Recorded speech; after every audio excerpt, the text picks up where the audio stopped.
Hey guys, welcome back. Welcome back to the Late Show with your host, Young Brando, live from Los Angeles. And I'm joined by my good friend, Aussie expat. How are you doing, man?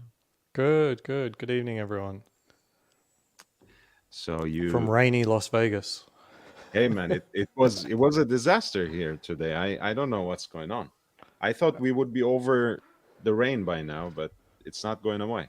Yeah. I mean, maybe it'll mean something for our water supply, but who knows?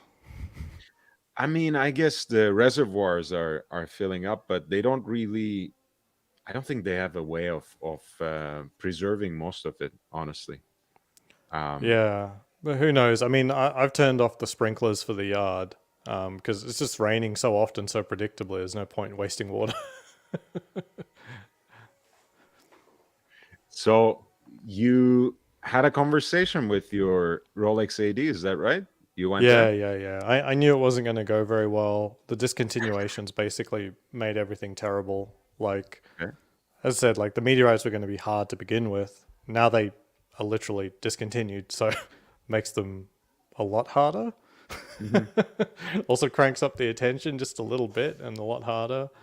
And then for me, it's kind of left only maybe the new platinum Daytona. I wasn't that Hmm. interested in platinum before, but now it's kind of the only special one left. So I'm gonna ask for that. And as Except I for the suspected, the old except for platinum I the could have real asked for.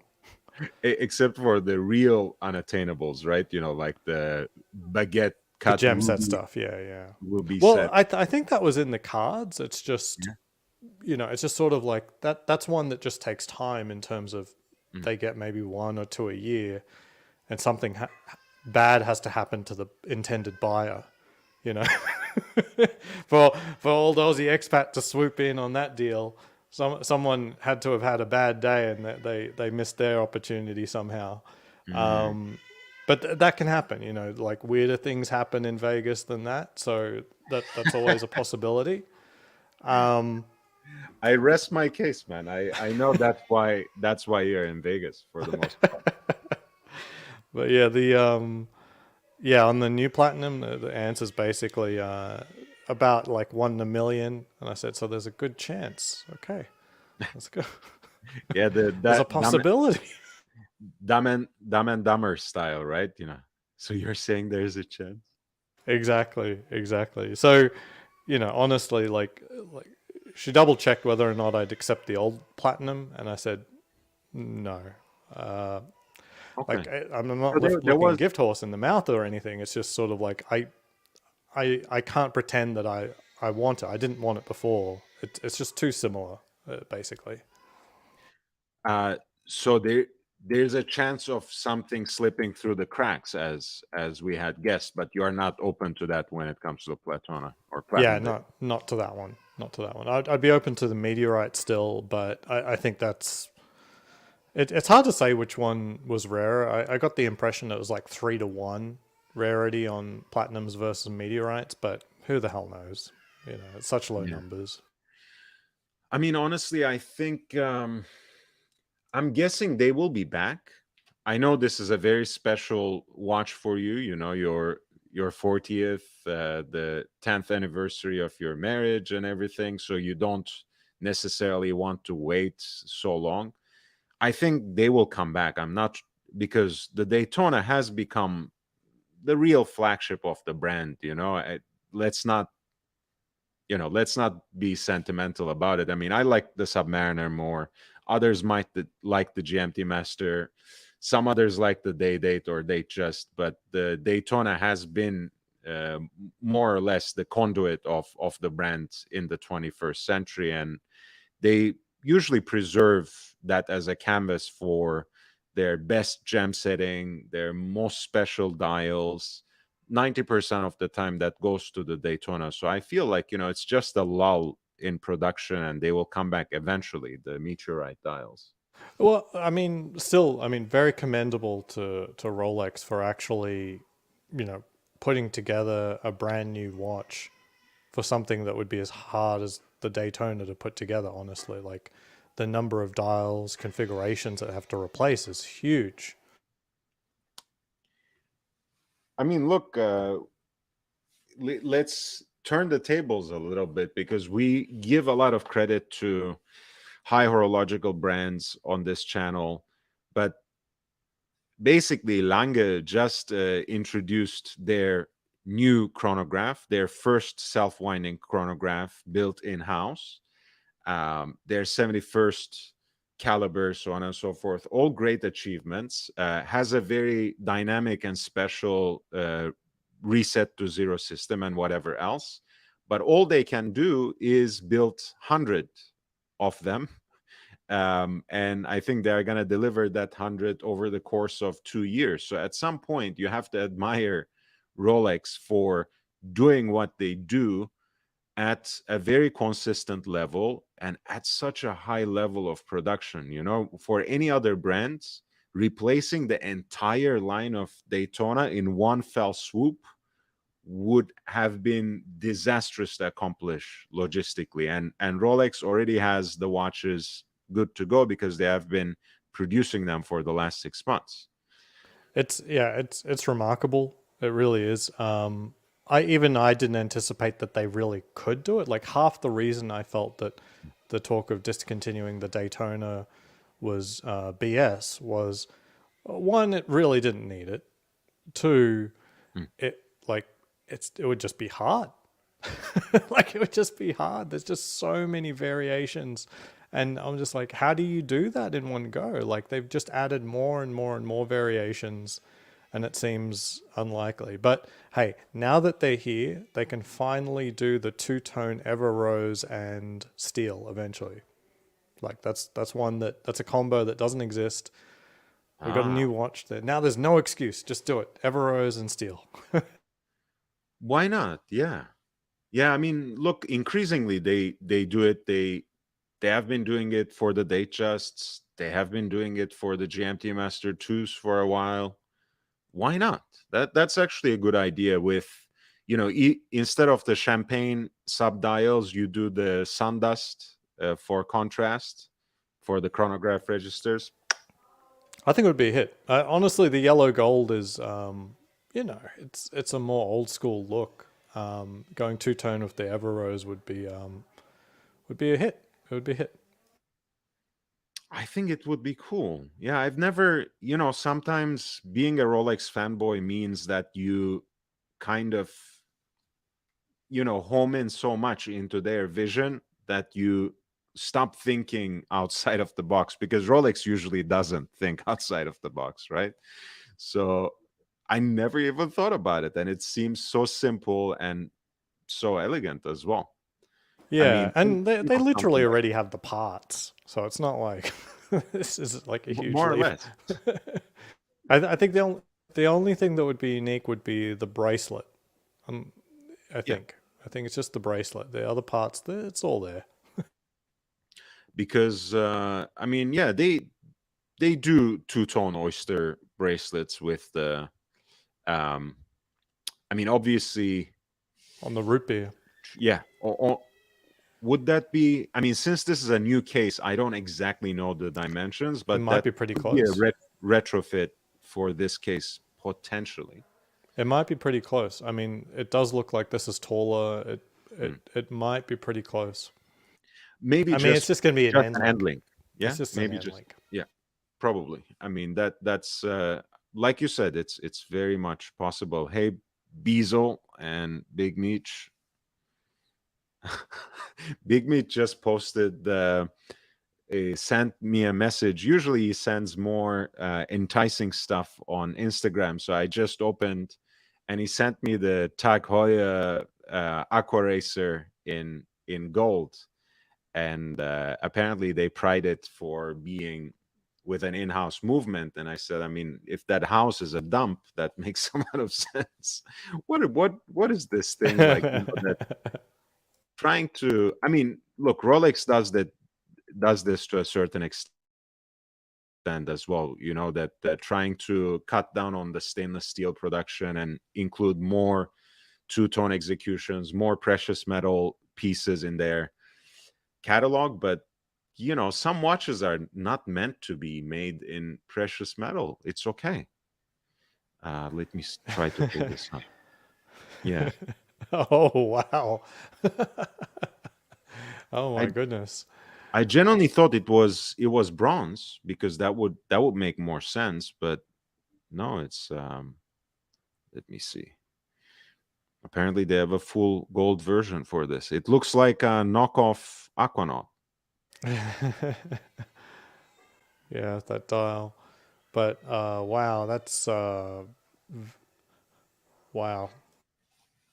Like, look at that rubber strap. I don't even know what to say. Oh no. Oh, oh wow. This is like $80 Chinese strap, honestly. With that clasp as well, like the engineered clasp, but it's not a particularly elegant one, you know. It's No. yeah. I'm sure it saves them some money because they don't even need to match a clasp to the precious metal, but they will still charge 18,450 for this watch. Please Wow. bring up Meech's comment. Let me see.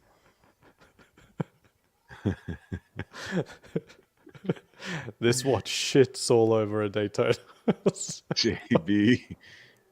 Hey, look, I'm a huge Ayrton Senna fan. I'm a huge vintage Hoya fan, so I have a lot of love for the brand in my heart, and I've even over time warmed up to the nepo babies of the Arnaud family. But don't give me this nonsense.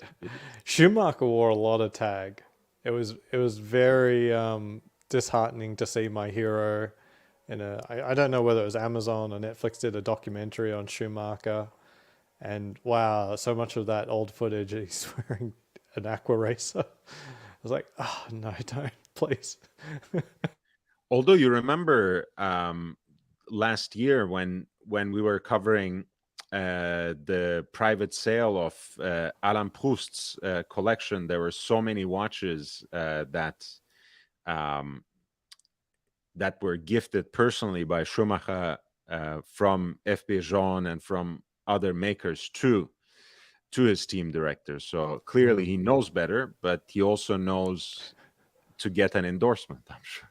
Well, I mean, a lot of these were like family videos and stuff, so he was really wearing those watches. So full credit, he's actually wearing them. He's not just trying to sling stuff to punters without any true endorsement by actually wearing it. Yeah, but we also reviewed like a Jean Tots collection. There was certainly no shitters there. All right.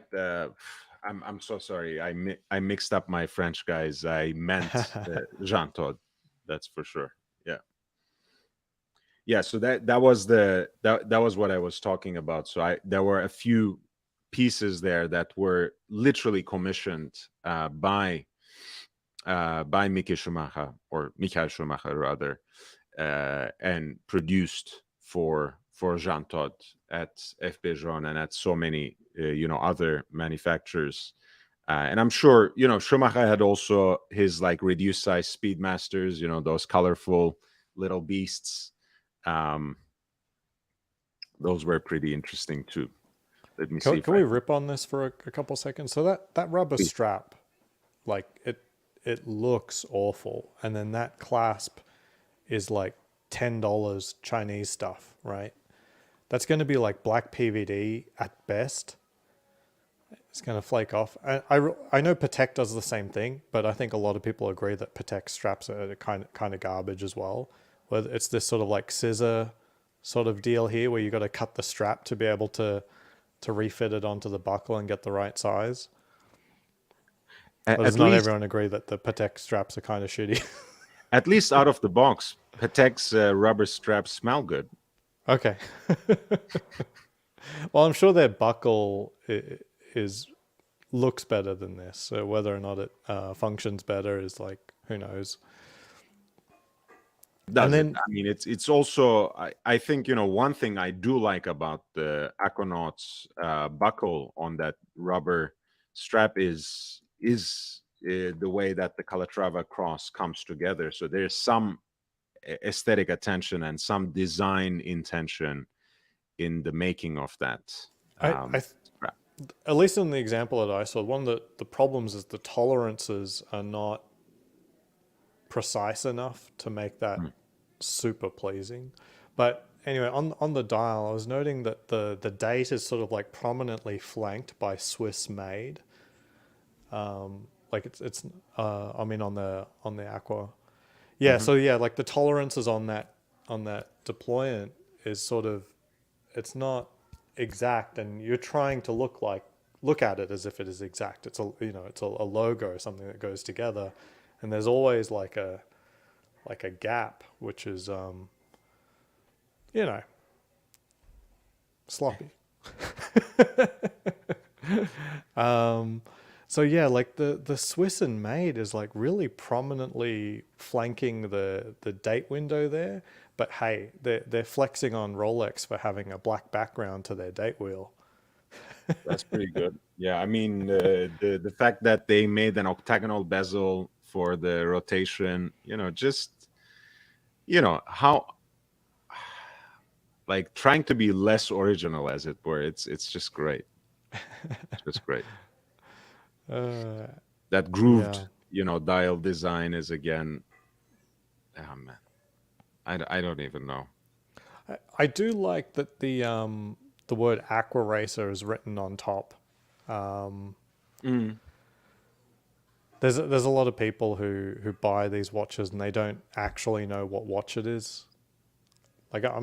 I'm serious. Like that's like a lot of people have bought this watch as a gift, or they they thought it was nice when they got it or something. They don't realize it actually has a name. So it's good to have it at the top. It happens, man. I know someone who I play golf with, a vendor, and he's got a Breitling diver, and he goes, I don't know what it is. It's a Breitling, but I don't know. Like he doesn't know if it's like a Super Ocean or something like that, because I mean, it's literally not written on it. So at $20,000, it's it's nice to know what you're wearing, I guess. yeah, Yeah, that can help. Yeah. I mean, yeah, not necessarily that it would help your friend, but it's probably a super ocean because that's covers most Breitling divers historically. right. Like, and I'm not enough of a watch geek to have been able to tell him. I asked him to take it off so I could actually have a closer look. And it had a helium escape valve, so it was a pretty serious diver from Breitling. But I don't know. I've never seen that before, actually. I'm used to Breitlings just being all flash and no go. You know what I mean? I mean, look, they broke into the top 10 apparently now in terms of the sales. We are going to discuss the Morgan Stanley annual report Oh, we got an update. probably this weekend or maybe early next week with the professor. And Well, I would love you to jump on as well. But that's cool. Breitling broke into top 10. Cartier preserved the second position. So it's certain things are sticking apparently. I don't think Um, they'll preserve it. I think they'll run away with it, honestly. mm, Like they're in such a good position, in my opinion. Like the way their watches are available, both in their jewelry stores, both in the Cartier boutiques, and then watch ads. They're kind of very prominent. They're a brand that's blessed to have super iconic designs under their belt, mhm. and they use them in tasteful and interesting ways, and they experiment with all sorts of other stuff that'll crowd please the person who just loves that watch. Like I'm sure there's massive Ballon Blue fans out there, and Yeah, yeah. women who want that Panther. It's they really hit the spot with so many different people. Other brands would love to have that. Even Rolex would love to have that, right? I'm sure Rolex would love having women be well catered for by Rolex, as an example. And I'm not saying a lady can't get Rolex. I'm just saying, like, the prospect of a Rolex watch for a lady, I'd say Cartier's got better options for you. Yes, I mean, usually when quote unquote ladies come to Rolex, it is for the same watches that we come for. And of course, the Datejust 26 is still the most selling um, Rolex watch as well. But I think in terms of the entire breadth of the catalog, Cartier is probably the only brand that can rival Rolex in terms of the variety of desirable um, designs that they actually have. And yes, it can traditionally it can skew towards women and more jewelry like pieces, but they have lots for men too. I mean, look, these are the last 3 years. It's up, right? I'm not okay. Yeah. So they have owned that runners up spot and made it their own for the last 3 years. Omega is still the third.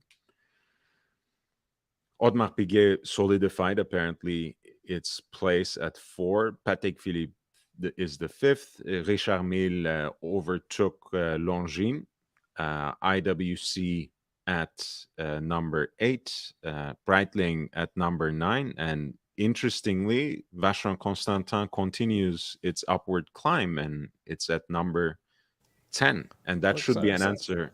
Yeah, to somehow people. Tissot plummeted. I mean, that's the real movement there. Is Tissot went from that seventh position down to 9 or something. 11, I think. Yeah. Oh wow, okay.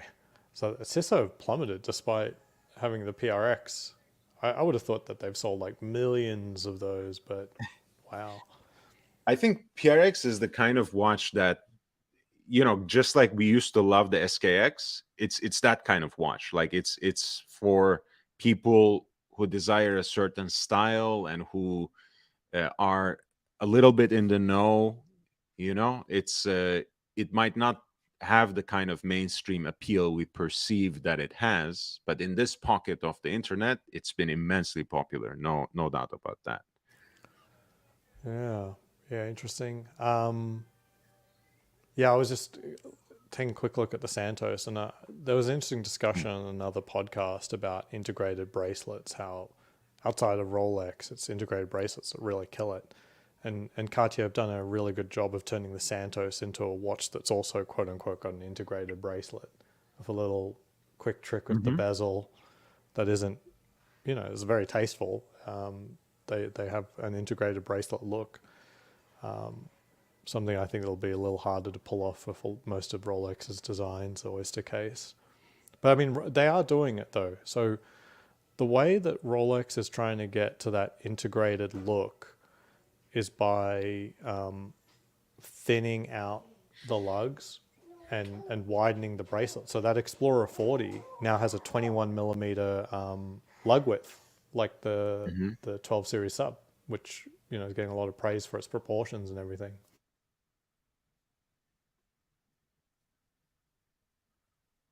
Yeah, that's a segment that Rolex didn't really touch, and I think it was wise actually on their part, um, because there is a lot at stake, and you can't just take chances. Again, when you're operating at that level, you can't take chances. You have other priorities, and I think it's been wise.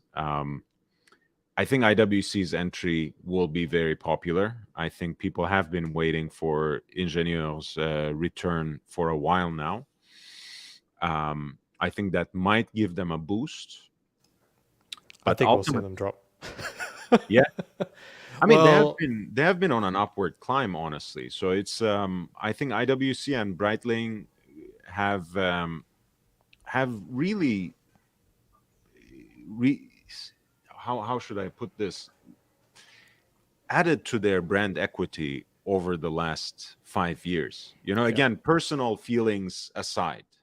they, Um, they've had a good push. I think that Mercedes, Petronas, IWC stayed in a lot. It took a lot of rent in my head for a little while, a few other people's heads, combined with Top Gun Maverick, which was one of the biggest movies of all time, super crowd pleaser, probably the crowd pleaser movie over the last 3 years, with Mhm. all COVID and everything. So it certainly got a lot of attention, IWC, in the last couple of years. I don't see them pulling that off again.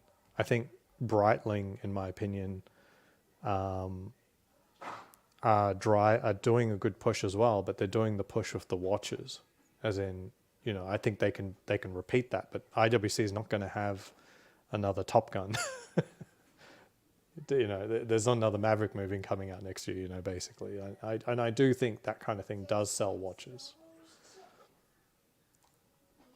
No, for sure.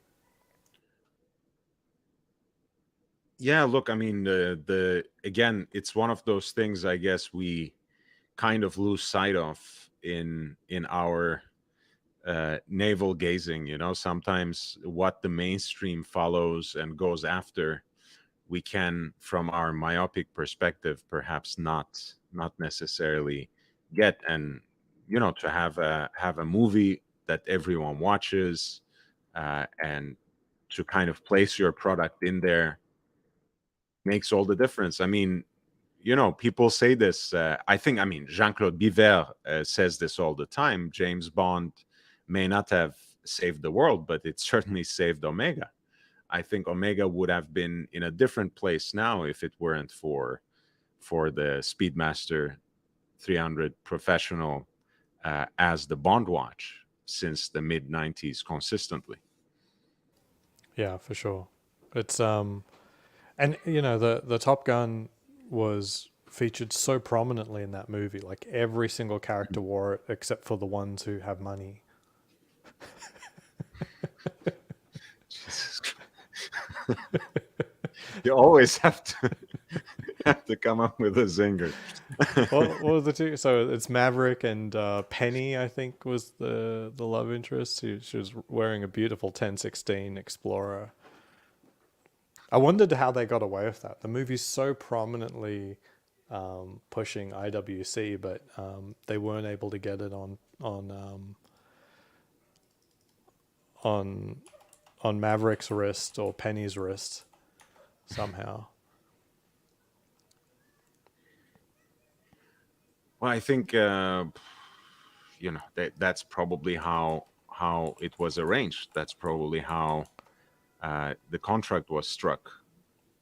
I think the Porsche design chronograph made a comeback too on Tom Cruise's wrist. No.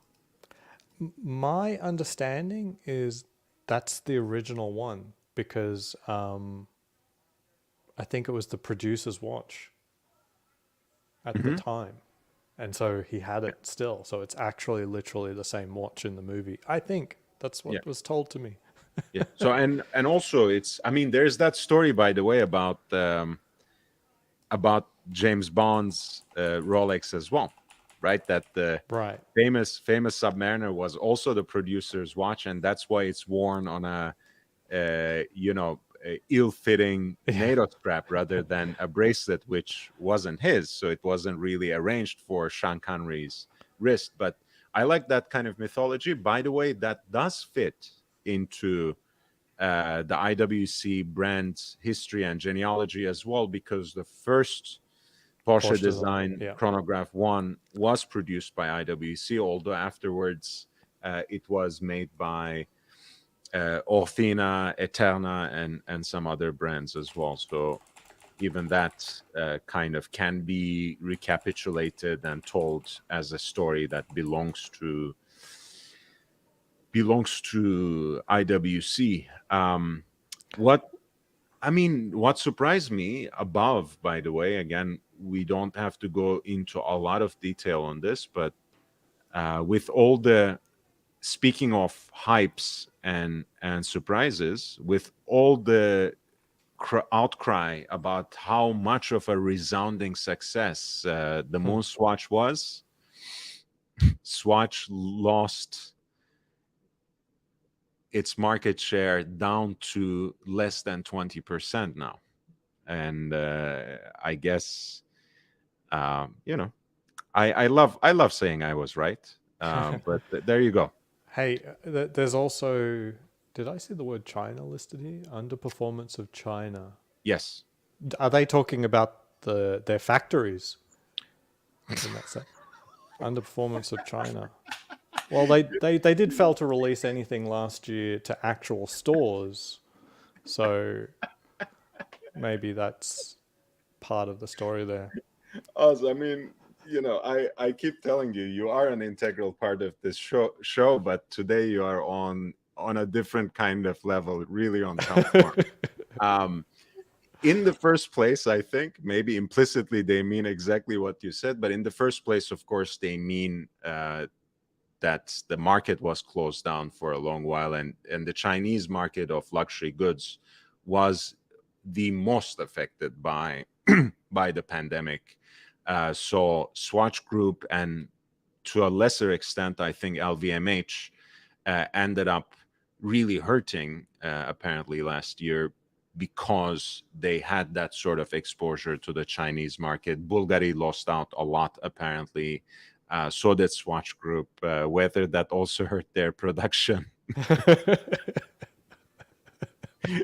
your guess is as good as Hey, mine. look, I'm not wildly off the mark. In in it's just Swiss made is just a number. It's not a purity test, unfortunately. It's just a number, and if they've got a portion that can be not Swiss made, where are they going to be making it? Where do they make other stuff? You know? No, you're right. I mean, the look, we don't always talk about this, but Swiss made up to 55%, I think, of the watch in terms Yeah, of its components needs to be 55, made. 60. I'm not. It kind of doesn't really matter. I mean, it's by value, so any kind of you know accounting trickery, because these are not audited.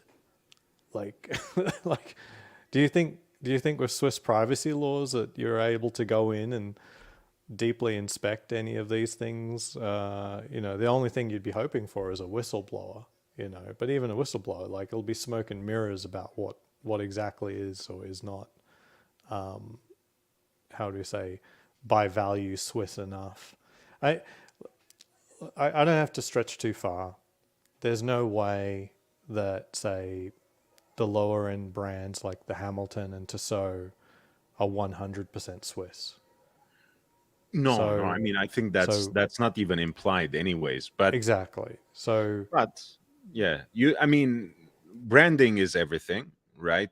When it comes to both Tissot and Hamilton and Longines and a lot of these heritage brands, they have such an important history extending back sometimes hundreds of years, that when it says Swiss made, you expect certain things, and customer advocacy means that we alert certain aspects of what it means to be Swiss in horology. And yes, that means the components amount to about 55% of the value, right? That's enough for a watch to be considered Swiss made. That's why, for example, there are added standards like the Geneva seal, like the so-called hallmark of Geneva, or Qualité Fleurier, which actually asks for the watch to be made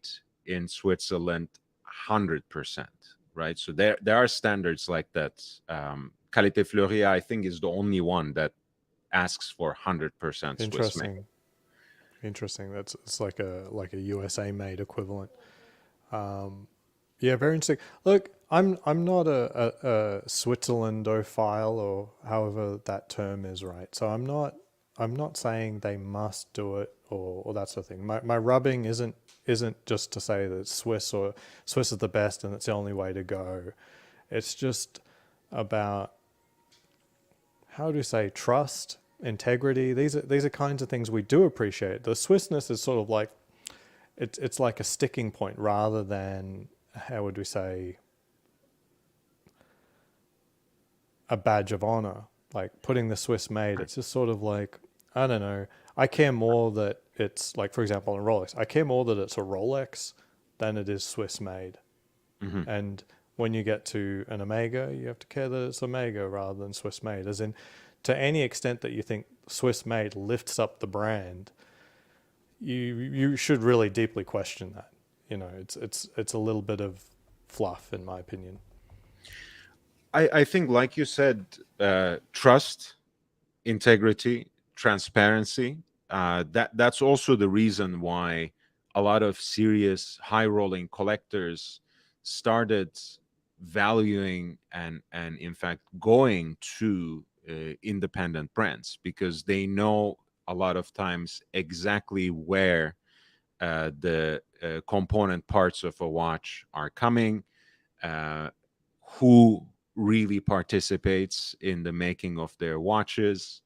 um, they like the fact, like you said, that the watch has an integrity, that the process is run transparently and in a way that inspires real trust, not Mm-hmm. just branding, not just marketing.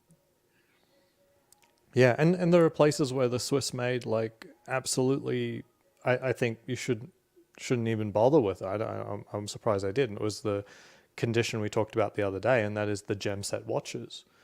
Yeah. Now, Switzerland isn't known for cutting diamonds and rubies and emeralds and stuff like that, and they certainly don't have any mines. And if a watch's price goes from, say, $10,000 or $40,000 to $150,000 because it was gem set, you have to wonder, like, okay, where did the gems come from? And I'm not wondering, like I did just for the purpose of the exercise that has to be remain Swiss made. I wasn't like, I hope those diamonds were mined in Switzerland and then cut in Switzerland.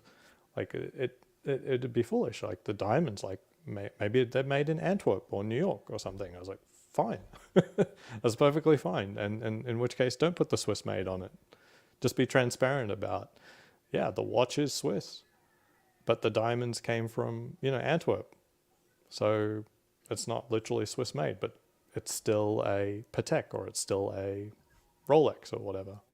Well, I mean, that's why, for example, in some of these industry standards, the hallmarks, the point is 100% manufactured in Switzerland, right? So Mm-hmm. obviously precious stones might be coming from elsewhere.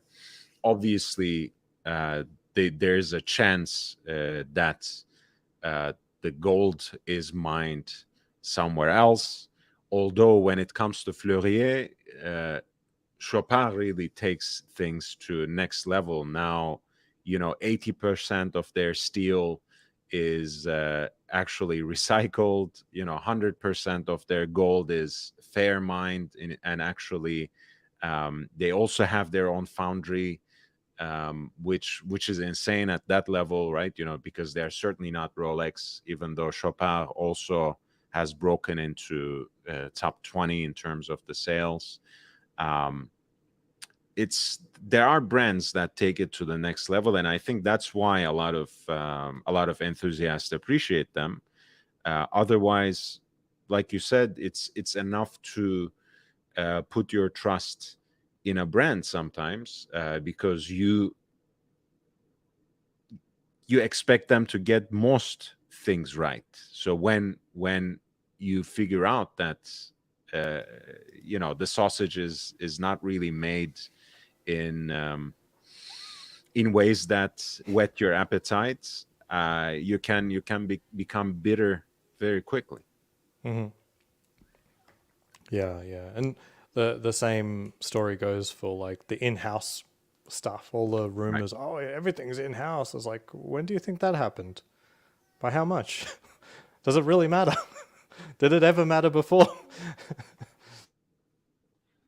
It did not really matter before. I mean, in the sense that, again, um, I think my problem with such terms that get very easily thrown around is that it keeps us from thinking. It keeps us from inquiring. It keeps us from doing our own research. Sometimes, some people memorize a few of those terms, like in-house caliber, screw down crown. What else? uh, and The and then 100 IQ list of what makes a good watch is what we're getting into. Has and a good warranty. Let's say 7 years plus warranty. That would be a good one. It has a good warranty, good depth rating, screw down crown, and again, rotating bezel. it's not like these things don't matter, right? But we have to understand that there are different ways of achieving quality, and an in-house caliber is not automatically better than a caliber sourced from one of the best makers. An in-house dial, if it's just stamped, is not better from a hand-guided guilloche decorated dial that is actually sourced from the manufacturer next door. um, we have to, again, for a sports watch, of course you might want a screw down crown, and especially if you are going to immerse it in water, by all means. But do you really need 200 meters of a depth rating for something you wear when you get suited and booted, or like, that you take out on a nice, night about town, for an anniversary dinner with your wife or something? I hope things are not getting that wet, when so, you know, Yeah, yeah, for sure.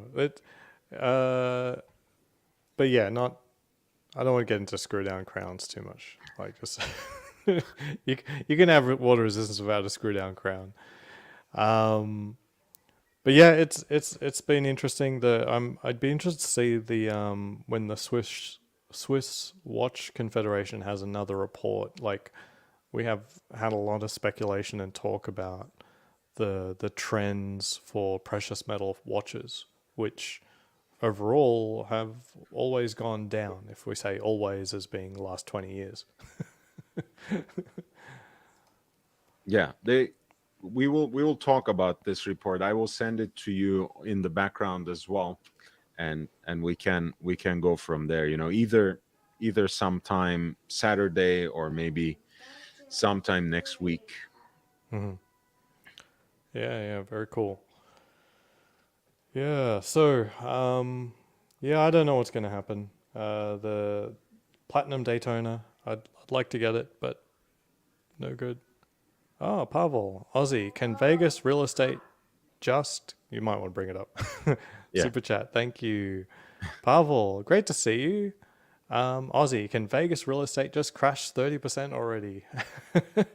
Yeah, so we're sort of holding very tight at double digit loss, but not really above 20 and certainly not 30.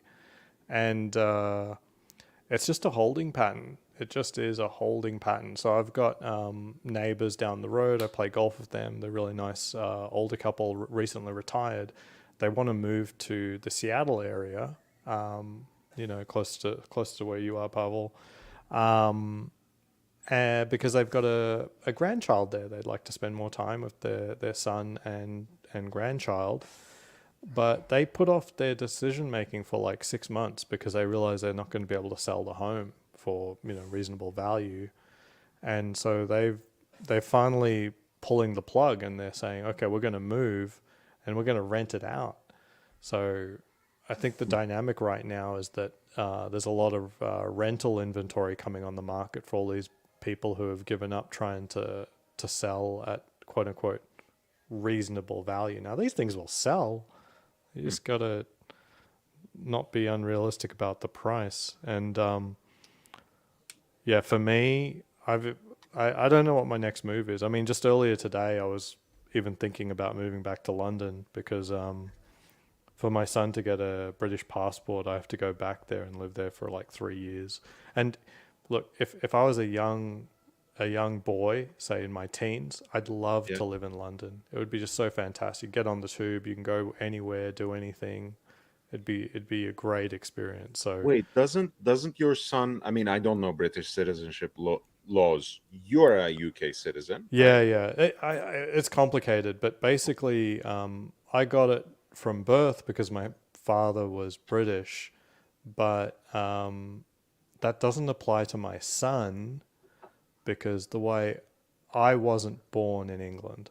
So they have Mm. this funny qualifier where, okay, yeah, I didn't, I got it from descent. He would get it from descent, but only if I was born in England or I'd spent 3 years in England consecutively. And I did live in England, but not consecutively. Like I lived in England, then I moved to Switzerland, then I moved back to Ah, England, then I moved to Sydney, then I moved back to England. So it was never interesting. consecutive. And so I just have to do a 3 year stretch there to do it. I don't know if it really matters that much. I think it is important for someone to get two passports if they possibly can. Yeah. In the case of my children, they can choose to be Legally, Australian legally, if of they want course, to. legal passport. Yeah. Yeah, they can choose to be Australian if they want to by the time, at 18, they can choose that. I haven't inflicted the Australian citizenship upon them, but um, they can choose for themselves when they're old enough. It's not like it's like circumcision, I think like if you can just wait, like why would you inflict that upon them when they can't make any decisions? Well, I mean, I'm not going to go into the theological fine points, but I can think of a reason. But of course, that's purely a matter of a certain religious practice. But the Right. London might, yeah, I mean, even as a single person, London is not, financially speaking, it's not the easiest place to live. I mean, it's expensive. Yeah, I would personally be trying to not work there. Like I'd be retired, and I don't necessarily have to live in London as an example. But Mm. then I'm like, why am I going? Because I wanted him to experience that. So I don't know. But it just shows you like my mind wanders about where I should be very rapidly, and so buying a place is just like I don't know about that. Yeah, yeah. Well, would it mean if you do move to London, would that mean you're also back in the job market, or? No, I don't think I'd try to. So there's like an well, not an anecdote, but a story of like a taxi driver. You go out and it's a really good night. Fares are coming easy, and you get to your like target amount by like 10 p.m. after getting on the clock at 8 or something Mm. like that, and so you go home because you've hit your target. But then you go out on like a really dead night and you just keep driving and driving and driving, and you don't get your target until like 4 a.m. But that's really not how to do it. You should keep driving on the nights that are hot and just don't bother with the nights that are cold. You know what I mean? So in the case of working, I get more money working in America than I would in the UK.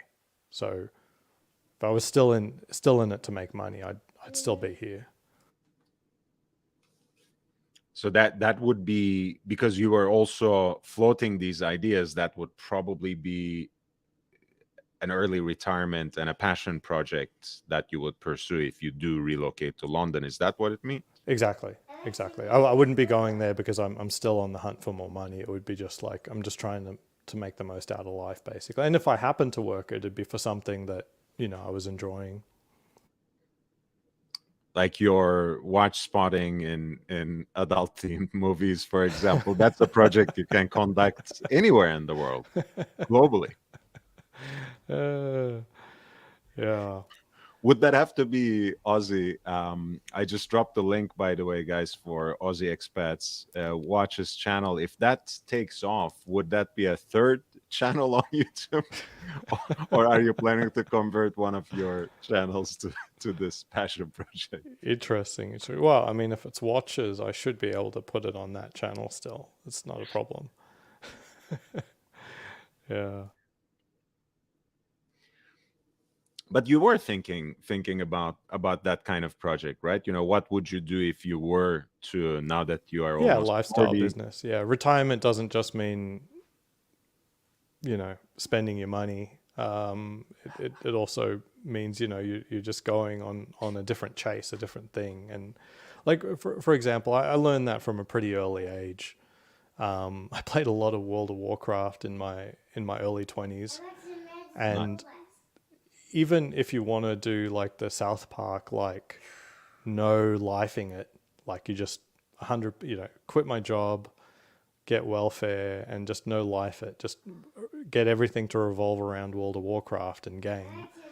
The reality is that the best parts of the game, you really need to coordinate with other people, and they likely haven't no lifed it like yourself. So the only times that you get to really play at the highest level are these times between like 6 p.m. and 10 p.m. at night during a weekday. And on those other times, people are living their lives. Meanwhile, you just want to keep grinding it out in the field for no real benefit ultimately. It's sort of like that taxi driving scenario again. Right, There are right. moments of time in the week that are the optimum times to be doing something. And then outside of that, you could grind it, sure, to get a little bit more, but you probably should just do something else with your life for just a little bit of time. Well, maybe you can stream on Twitch or something. That you would play the game at those times and you would do something else. For the rest of the day. Yeah. Yeah. Well, that's a good example. Like, I mean, there are times to stream on Twitch and times that you shouldn't bother, like you want to stream 24/7. Okay, good for you. But guess what? No one's watching at 3 and 4 a.m. Even with a global market, it really just doesn't work out like that. Yeah, they're always, always. Oh, JB, thank you again. Thank you also earlier, Pavel, for 4.99. Same by Jake Brooks. Oz, would you chase the new Panda? No, but um, if I didn't have it, I would still go for it. But I also might be satisfied with the Tudor Black Bay Chrono, honestly. Like, if you look at the Black Bay Chrono and you don't object to the sizing difference, which isn't going to be that much anymore because I think this is now a true 40 millimeter. Um, I don't know. I don't know. I think in with the lip coming over the edge of the Cerachrome bezel now being an insert, in some ways it's less special than it was before. It's still going to be a superb watch.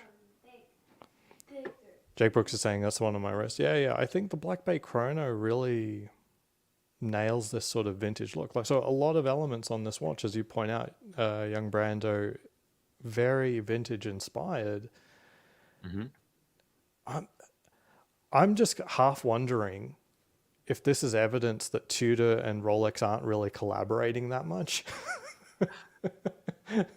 To some extent, it's like if Rolex, like, for sure Rolex's product timeline is decades in advance. Like, they know which anniversary they're going to celebrate, when the end of product line is going to be for Submariner, and so on and so forth. The here's where the foundation comes in, really, because imagine in any other real world scenario, if you had these sorts of two brands collaborating so closely together, I'm sure by now Tudor would have gone rogue and completely split and started doing their own thing in some way or fashion. Now that they have, this would be the time to run, by the way, because they have just established their own, integral manufacturer that houses Kinesi, the movement maker, in the same building. So now is the time for them to completely break away. But I think I slightly disagree with you. Um, it's I think it's neither one way nor completely another. I think sometimes we assume, just because they're sister companies, that everything is conspired by a single mastermind and executed to perfection, where there are no overlaps and no frictions and competitions. Um, on the other hand, they are not entirely independent too, and I think these two watches actually are a good example of that, because they're pretty close, but they're also almost intentionally different, in the sense that this has a big date display. I mean, big as in, it's bigger than the small date windows, It's a two-register piece, and for some inexplicable reasons, they have used the snowflake hands, so the chronograph becomes, especially with those small registers, an aesthetic complication rather than the useful one. Um, so I agree. I agree in the sense that they have two products that look very similar, but I think there are a few interesting differences, including the thickness of the caliber in this one, that makes it a different watch, different enough at least. This being said, I think the average punter would actually like this more, even now. Like, I think the average punter is more likely to like the new Daytona more than the old Daytona, simply because of the size. But yeah, I mean, this is bigger, and that's what a lot of people come to expect. To me, there's a bit of charm with it not having become the, how do you say, the flagship jewelry product that the Daytona has become. So I recognize it as that. This being said, I don't hate the new one. I think objectively the lip over the bezel is a move that was probably born from a need to reduce costs to some extent. Like, and I think the cost might be very real, as in it's not just a cost to produce and sell to you, and they make enough money doing that. But when it comes into service, if they have to remove the sapphire for some reason, I'm guessing they broke a lot of these bezels just in servicing, and they can't charge the customer for something that they break. So I half hazard a guess that this is where the durability aspect came into play. By the way, I mean, of course, they always remove everything because that's how a watch service starts. Independent of what the exact problem is, they will take the whole thing apart, Oh, right. the movement apart, and clean everything and then put it together again. When a watch is sent to a manufacturer for full service, that's how it at least should start. I'm not looking over the shoulder of every single brand, of course, but Yeah. that's how a watchmaker starts their job. Bruce G's got a great comment.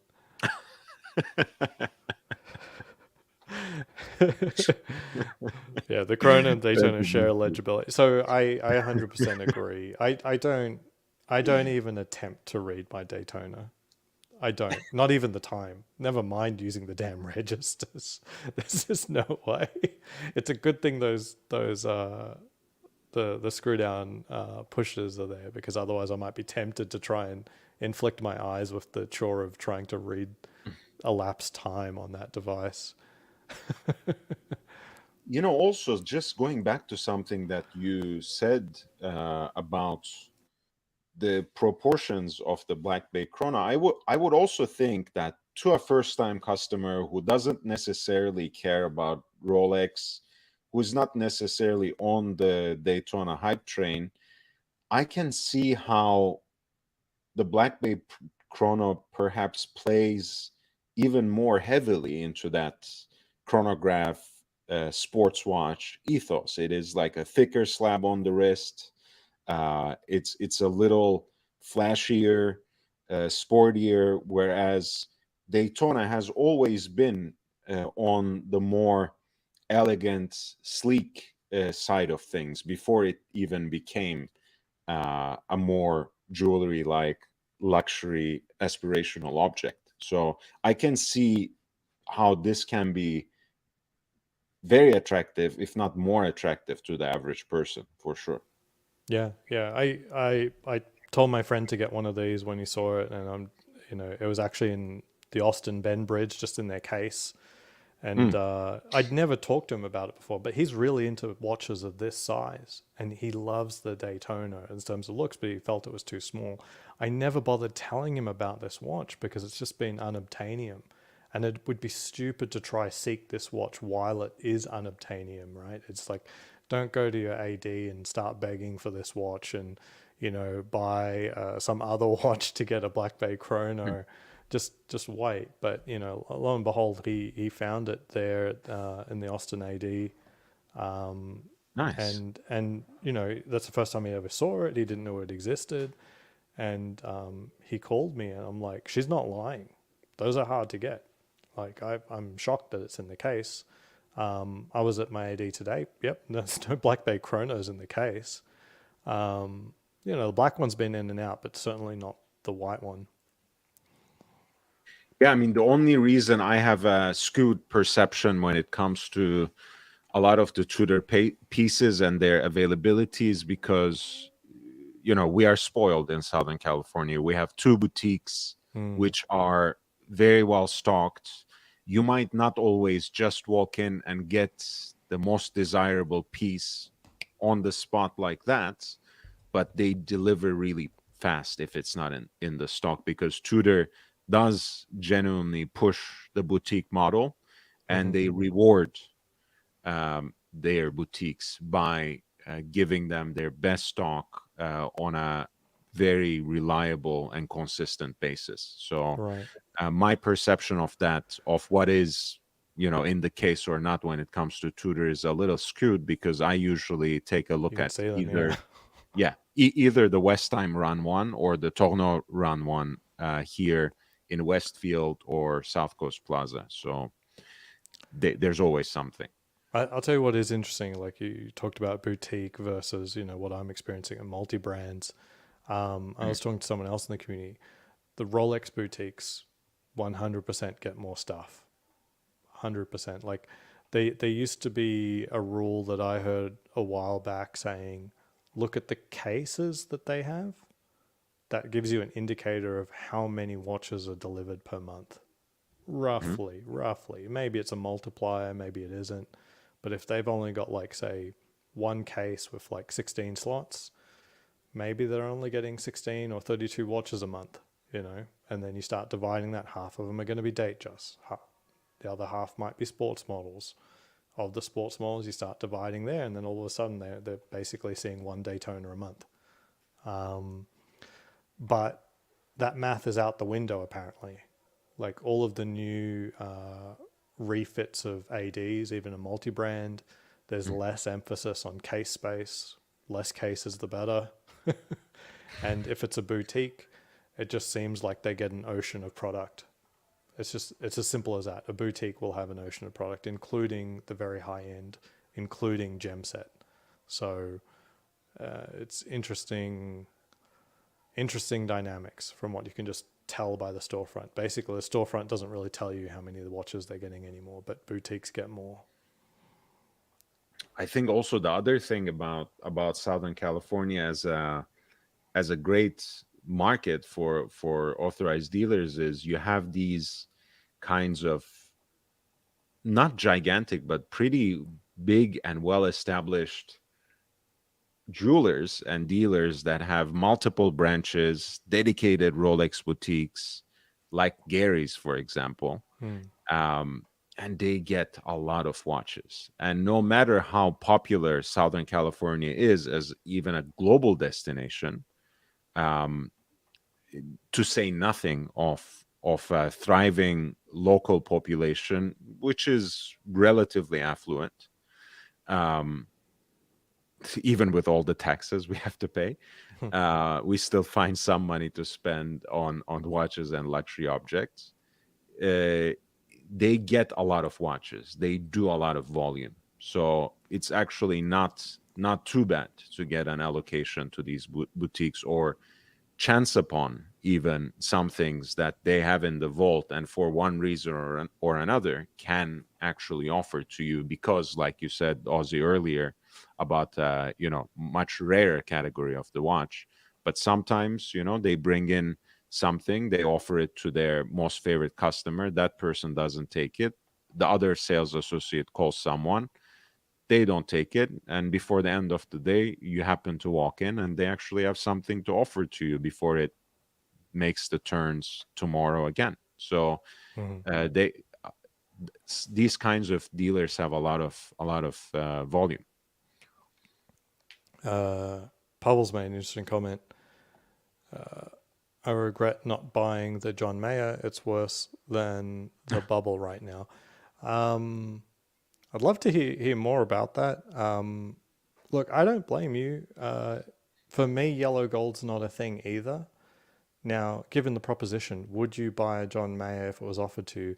The answer's yes, of course, but life isn't like an episode of The Simpsons where everything resets after every interaction. If you've got the John Mayer on your account, yeah, it means they trust you, but at the same time, they owe you nothing. And, you know, maybe there's a watch you really wanted. I wonder what that was. What watch did you want more than the John Mayer? Because clearly that's the choice you made. Yeah, I think, you know, the um I've always liked the 50th anniversary, so to speak. The older platinum. Other than that, the one that I really liked in the line was the other John Mayer, so to speak, right? You know, Mhm. the white gold version that came out as part of that quartet with the 116500 generation when the ceramic bezel was introduced. So 116,509 with the blue dial in white gold. Um, I mean, again, I wasn't necessarily pursuing one, but for me, that's the one that got away from everything that was discontinued in the line. I really like it. I mean, I like these kinds of watches in white metal. Um, so white gold is very appealing to me for that reason. Hmm. I'm trying to find if I can find a price quickly on some of these ones that were discontinued. Um, looks like the steel Daytonas are hovering around 30, 30 Mm. plus for the white, just under 30 for the black. There was a platinum here. Yeah, I don't know. We'll see. I think overall people are happy with the new Daytona, Hmm. and you're not seeing a massive bump to the outgoing model. Partially because honestly, wasn't that rare. like, like, eh, like, there's a lot of Daytonas out there. There always kind of has been on the gray market. Like, if you pull up chrono listings for a Daytona, any Daytona, there's always listings. It's just a matter of price. Um, Meanwhile, there are pieces, and I don't know. There was a Reddit thread, people talking about which watches are rare and stuff. There was another person that had the same experience as me. They got all of these hot steel watches, and he's still waiting for a Palm DJ. I got the Palm DJ for my wife a few weeks back, but I did get the Panda Daytona and the Explorer 2 and a Gold Daytona in the intermediate time that the Palm DJ was, asked for. It's like some watches are rare, have no premium. Some aren't that rare, have huge premiums. Yeah, there's a lot of interesting white gold ones, and it it did it did spring a little bit, but not by much so far. Hmm. But still, I think it will the discontinuation at least for a little bit for certain references will pull up the prices. But once the new ones become available, I think the ones that are not so hyped up will continue their downward trend. Again, John Mayer is unfortunately not one of them. I think that one has kind of entered the pantheon already, and now that it's discontinued, I don't see it tanking in a significant way anytime soon, although long term, who knows? Yeah, I mean, it's always going to be tricky in the first few days of price finding. Um, but I agree. So one of the things I dislike is so many people lamenting or RIPing the Milgauss. Like, not look. There's a lot of watches that have retained value over time, and there's a formula to that. They were actually desirable watches in their time. There's rare exception. Okay, I know. But in general, there is a formula. Like, they should be desirable at the time that they existed, and then they go out, and then there's actually current production that gets you to think about it and then go back. There are exceptions, but there's more forgotten watches, forgotten forever watches, than there are watches that are forever gaining value, right? And so I'm not buying the Milgauss as one of the, you know, the ones that won't be forgotten, quite frankly. Yeah, look, sometimes there's a reason. Yeah. When watches get discontinued, when certain models are not very popular, when they don't sell, a few decades down the line, certain other trends and can emerge, other variables that you can't foresee can, you know Yeah. and I will give you an example of that, and then things can change. But usually, like you said, there's a reason watches get discontinued. No big brand leaves money on the table by just cutting their own life supply off. I mean, think of Vacheron Constantin 222 is a beautiful example of this. It was the most undesirable of all undesirable watches. Everyone thought it was tacky, it was nasty, it never took off. On the secondary market, people wouldn't touch the two-tone ones with a 10-pole stick. People shied away heavily from the gold ones, which is the one that Vacheron Constantin ended up bringing back. The steel ones were somehow still the most desirable, but they were a fraction of the Royal Oak and the Nautilus even before they had become so hyped up. But what happened? Years later, the integrated bracelet watch, 5 decades basically after its initial conception, almost, more than 4 decades after its initial conception, suddenly became the hottest thing in the entire industry. The Nautilus went to the moon. The Royal Oak became much more globally popular and almost universally desirable as it never was. And suddenly people started going after alternatives. And the Vacheron Constantin Overseas, which when it came out in 2016 was also not an instant hit, became the obvious choice because it completed the trinity in people's minds, right? And the way the Overseas joined that hype to complete that trilogy pulled up the desirability of 2222. So now it's back, and now everyone wants one. Yeah. Everyone wants a vintage example. So that's a variable. That's a future scenario that no one could know. But the watches Well, get I'm discontinued seeing because they don't sell. I'm seeing one here like 100,000 basically for a new one. Right. Yeah, very.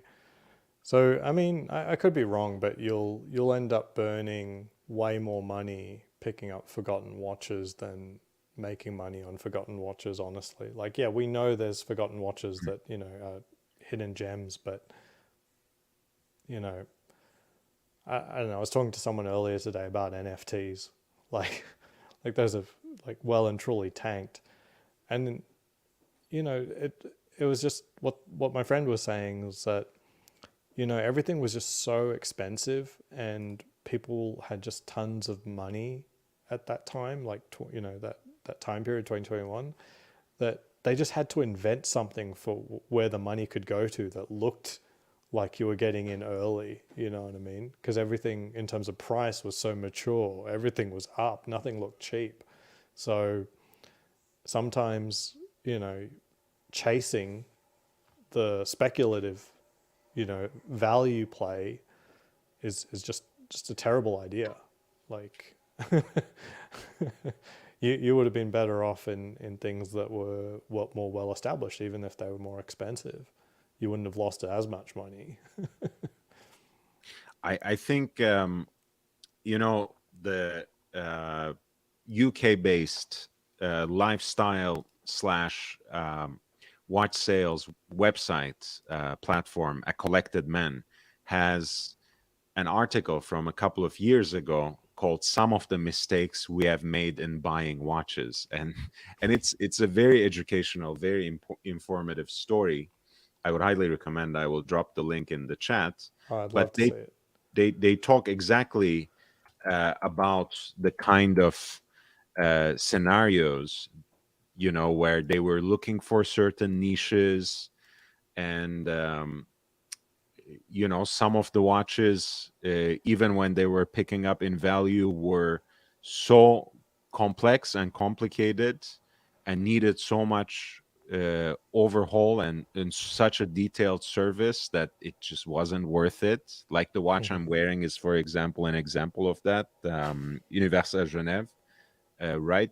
If you're in it for profit, which is again how people look at this. Oh, this model got discontinued. Let me go out and get one because it will double, triple in value in a short term. Mm-hmm. Doesn't always work like that.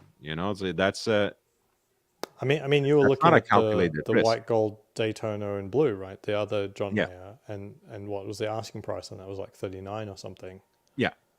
which is below retail, if I'm correct. Certainly of tax. I mean, yeah, it's nice. It just was never that popular. Reasonable investment. I don't know. The gold date, like all the precious metal stuff, like, you know, hey, I bought one. I'm not, full disclosure, it doesn't have to appreciate. Like historically, they haven't. It's that's the truth. Historically, they haven't. Like it's sitting okay now, but who knows? Who knows?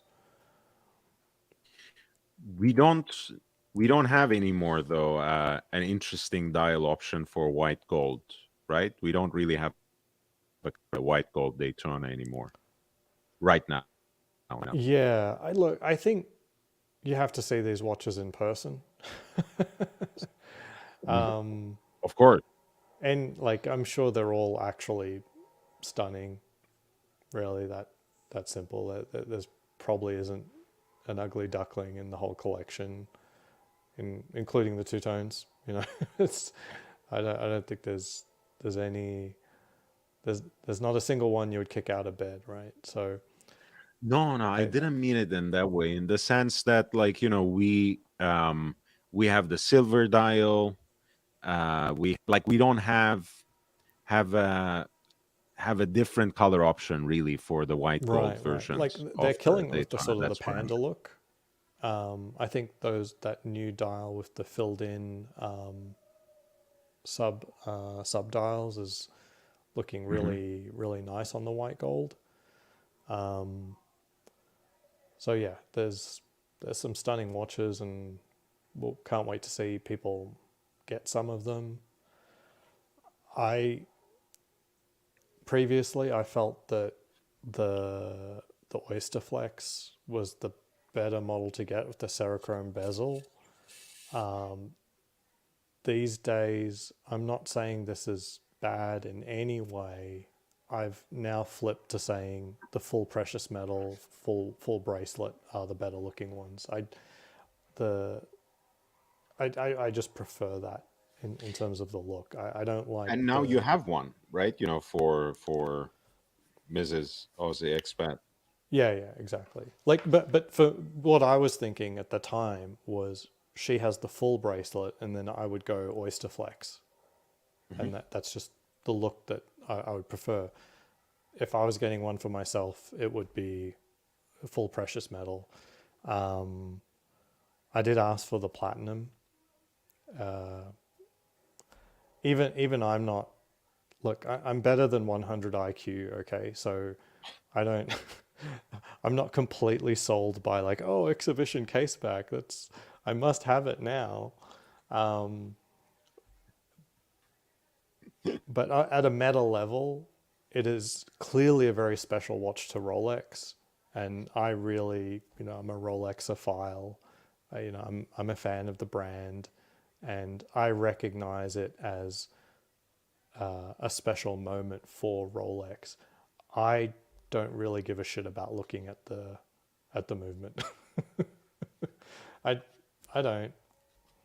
but I recognize it as being a special moment for Rolex.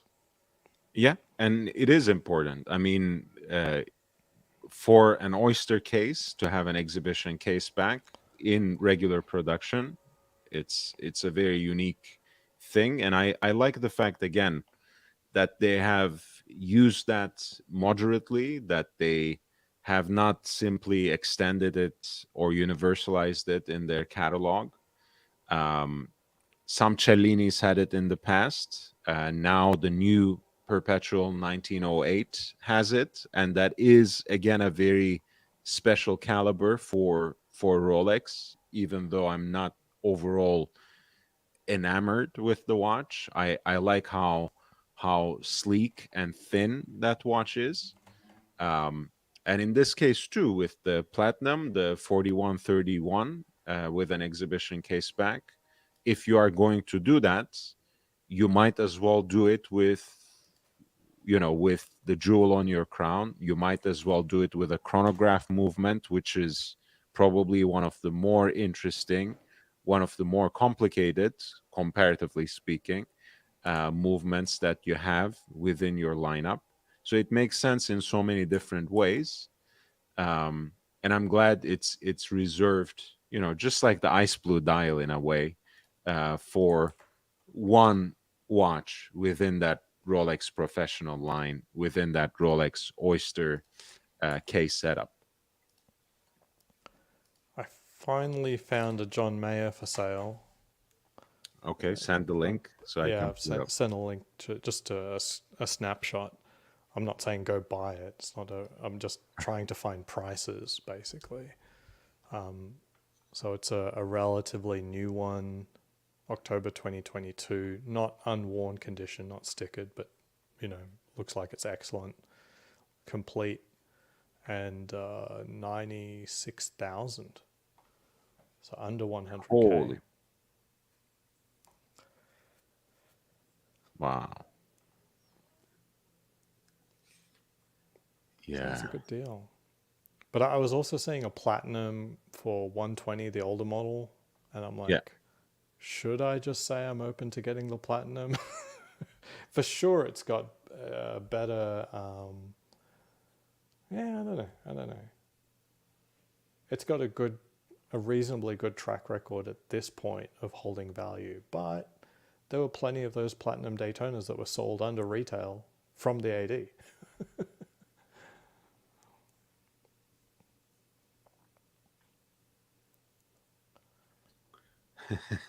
That's a nice take. I agree. Look, Hey, I agree. I'm also, in general, broadly speaking, I completely agree.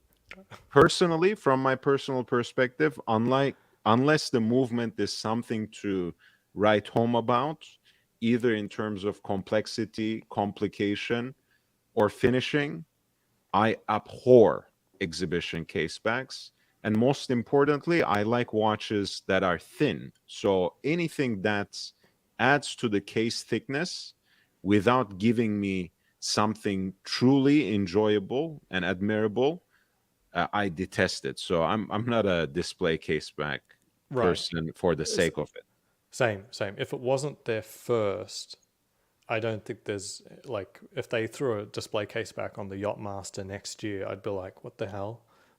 That's an example.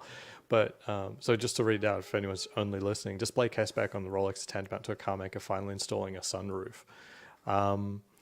So I 100% agree. And I thought for a second, I think I can buy like an aftermarket case back for this Daytona.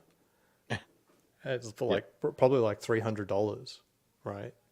It, and would someone say I have a fake Daytona if I put an exhibition case back on it? I mean, I just have the case back at home. I'd say no, because Rolex owners know that the normal case back isn't like, oh, make sure you have the original case back because that's where all the value is. So it'd be up to the owner to choose whether or not you engrave your case back, you leave it alone.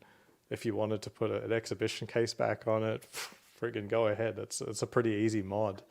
Um, By the way, that's the engraving on a Rolex case back is still one of those things that they can do and they would do even for an individual customer in the manufacturer. So if it's a watch that you if it's an allocation piece like that that you know put in as an order with your authorized dealer, that's one of the things you can ask for. And I think that's another point there for an exhibition case, for a non-exhibition case back, for a solid case back, because you can personalize it if you like. There's the option. yeah, yeah. I did buy my Hulk with the intention that it will eventually be my son's, and it's a birth year watch. And I Mhm. have thought about whether or not I would engrave it or something like that. And at the moment, the answer is like really no, because I know what the watch is. I don't need an engraving to tell me that. Um, but certainly, eventually, an engraving would have a sentimental value, but just not to me. So it's hard for me to be bothered to go out of the way to get that done, or potentially ever do it. Yeah, I guess at the it could be when you decide it, maybe if it hasn't been serviced for a while as well, that could be an interesting way to, okay, let's send it in for service, and the case back comes engraved in a certain way. That could be, as you are getting ready to pass it on. um Maybe it would make more Right. sense then as well. Maybe you'll have a better sense of what to write on that case back, what to get inscribed. Yeah, that's true. That's true. I may want something different down the line. I have imagined that this is definitely not like a graduate high school or graduate college gift. So I would hope that it would happen when I become a granddad. So now that you're talking about what would you engrave, it's like, hey, maybe 3 birth dates. That would be really cool. Too many numbers for me, and my feeble mind. That's too much. But hey, I'll tell you this. I mean, I got a Submariner on high school graduation, and I turned out okay. You're okay? Okay. I'm not gonna say I well, see. but maybe college. But again, that's what it comes down to, right? You want to mark that occasion. You want to be specific, and yeah, if you have a granddaughter, for example, from your son, the 3 birthdays. Wow, what a wonderful idea. Hmm. Yeah, John D says very much enjoyed having my Rolex watches engraved. Interesting. Okay, yeah, I the only engraving that I've heard about from someone I know directly, well, not directly, even indirectly, is a Rolex SA. Like, Mm, they've. In fact, I need to check that. I don't think it happened. So one of the essays got a Pepsi, and they have to mm. have that engraved, because that's they're an essay. That's how they got it. It's what's demanded. But my essay got a Yachtmaster, and I'm pretty sure I looked at it pretty closely off the wrist, and I don't remember it being engraved. But maybe Rolex don't give a shit about those ones. I mean, there's certainly watches that have more risk of being flipped and looking bad, right? Yeah, I mean they do that, by the way, in other brands too. I remember I was talking to someone at the Chopard boutique in South Coast Plaza, and she was getting an Alpine Eagle for herself. Um, and they weren't actually allocating her one of the hotter dial colors, as it happens, not the blue, not the green. She Hmm. was getting a gray one, which is still pretty stunning, by the way.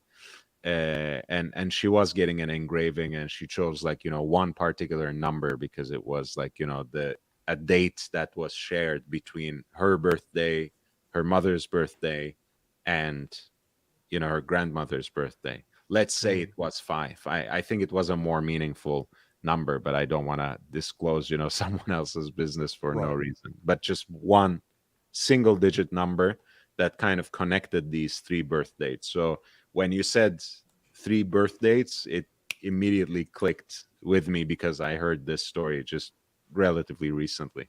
Oh, cool. Yeah, yeah, yeah. And one of the things that comes to mind that I like about that is it doesn't imply um, that it was engraved at the time of purchase. Hmm. Because that's not the condition of my watch. It wasn't engraved at the time of purchase. It wasn't even me who bought it first. And I don't want the engraving to, how would we say, rewrite history unnecessarily. Like it doesn't need to be fake in some sort of disingenuous way if all I did was, engrave my son's birthday. Hmm. But if you do three birth dates, it doesn't imply that, like, you wouldn't know when that was engraved if there was three birth dates on there, unless it was very clear that the engravings were done at generational um, differences in time. Yeah, and this, by the way, is at least the standard version is one of those uses of sapphire casebacks that I don't see much reason to, but yeah, she was getting an engraving here. Wow. Um, the new one is pretty impressive. They finally, beyond the flying tourbillon, brought that caliber 96.4 this time, the no date version, to the Alpine Eagle line, and that is a beauty to contemplate. I wonder. I'm just trying to find aftermarket caseback. What's your opinion if someone puts an aftermarket caseback on their Rolex? They just love exhibition casebacks. I've always been an advocate for people getting to do whatever they want with their own watch, Mm, right? So if that gives them joy, if that makes them appreciate their watch in a different way, for me it's not much different than changing the bracelet on a watch, putting it on a strap. As long as you get yeah. it professionally taken off, professionally installed.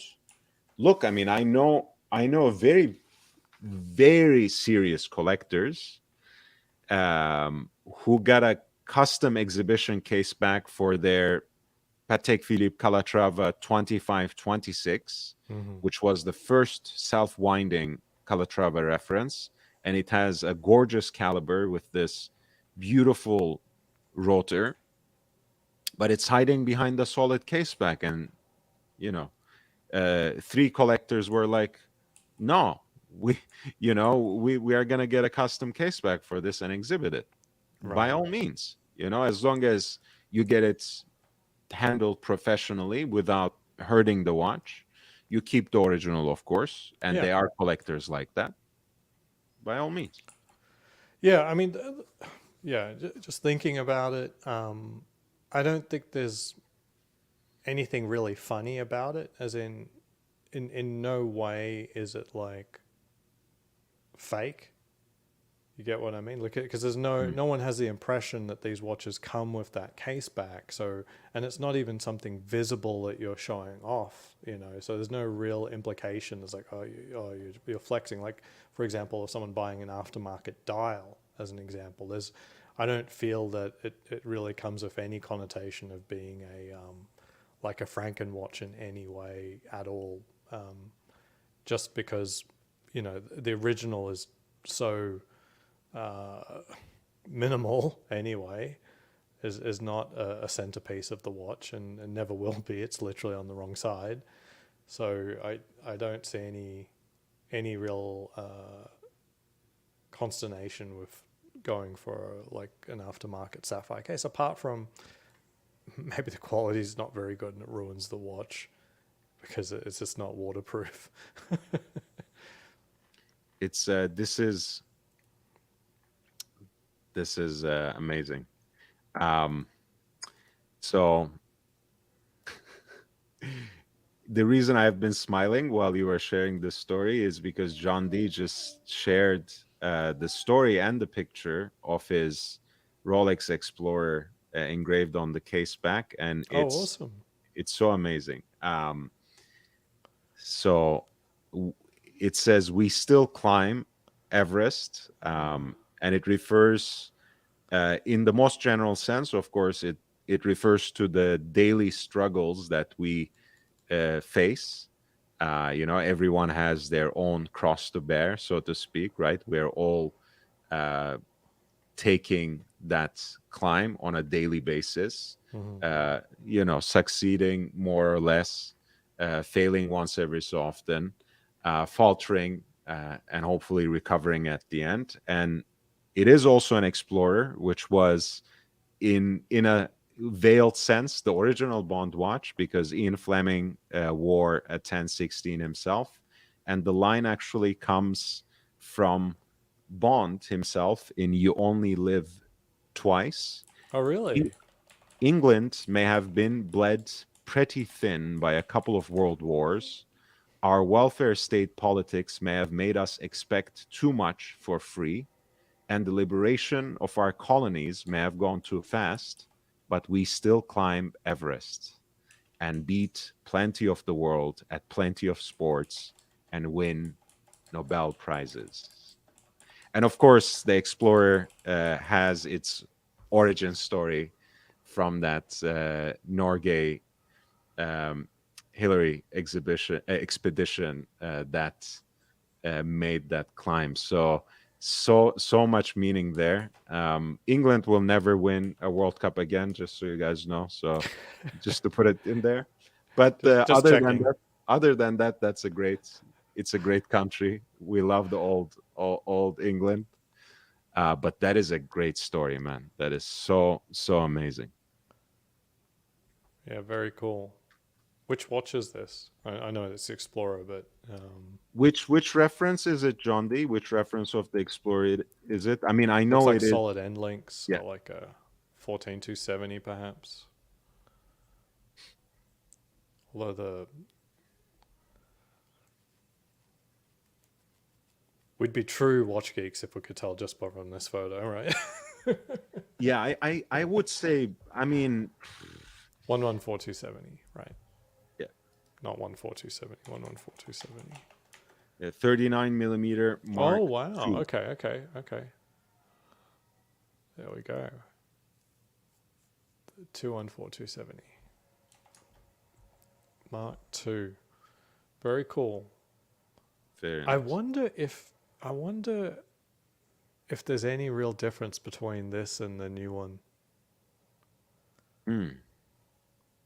Like the Mark II. Do we have good images of the Mark II? It looks like it's going to come down to the actual dial color more than anything else. The indices maybe.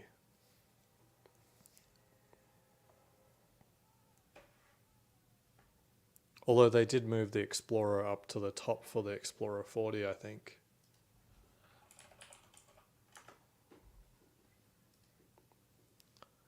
Let's see.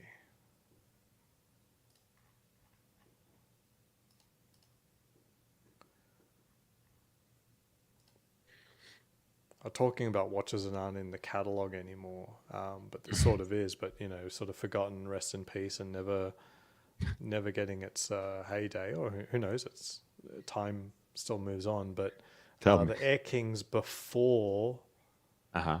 the previous mistake Air King.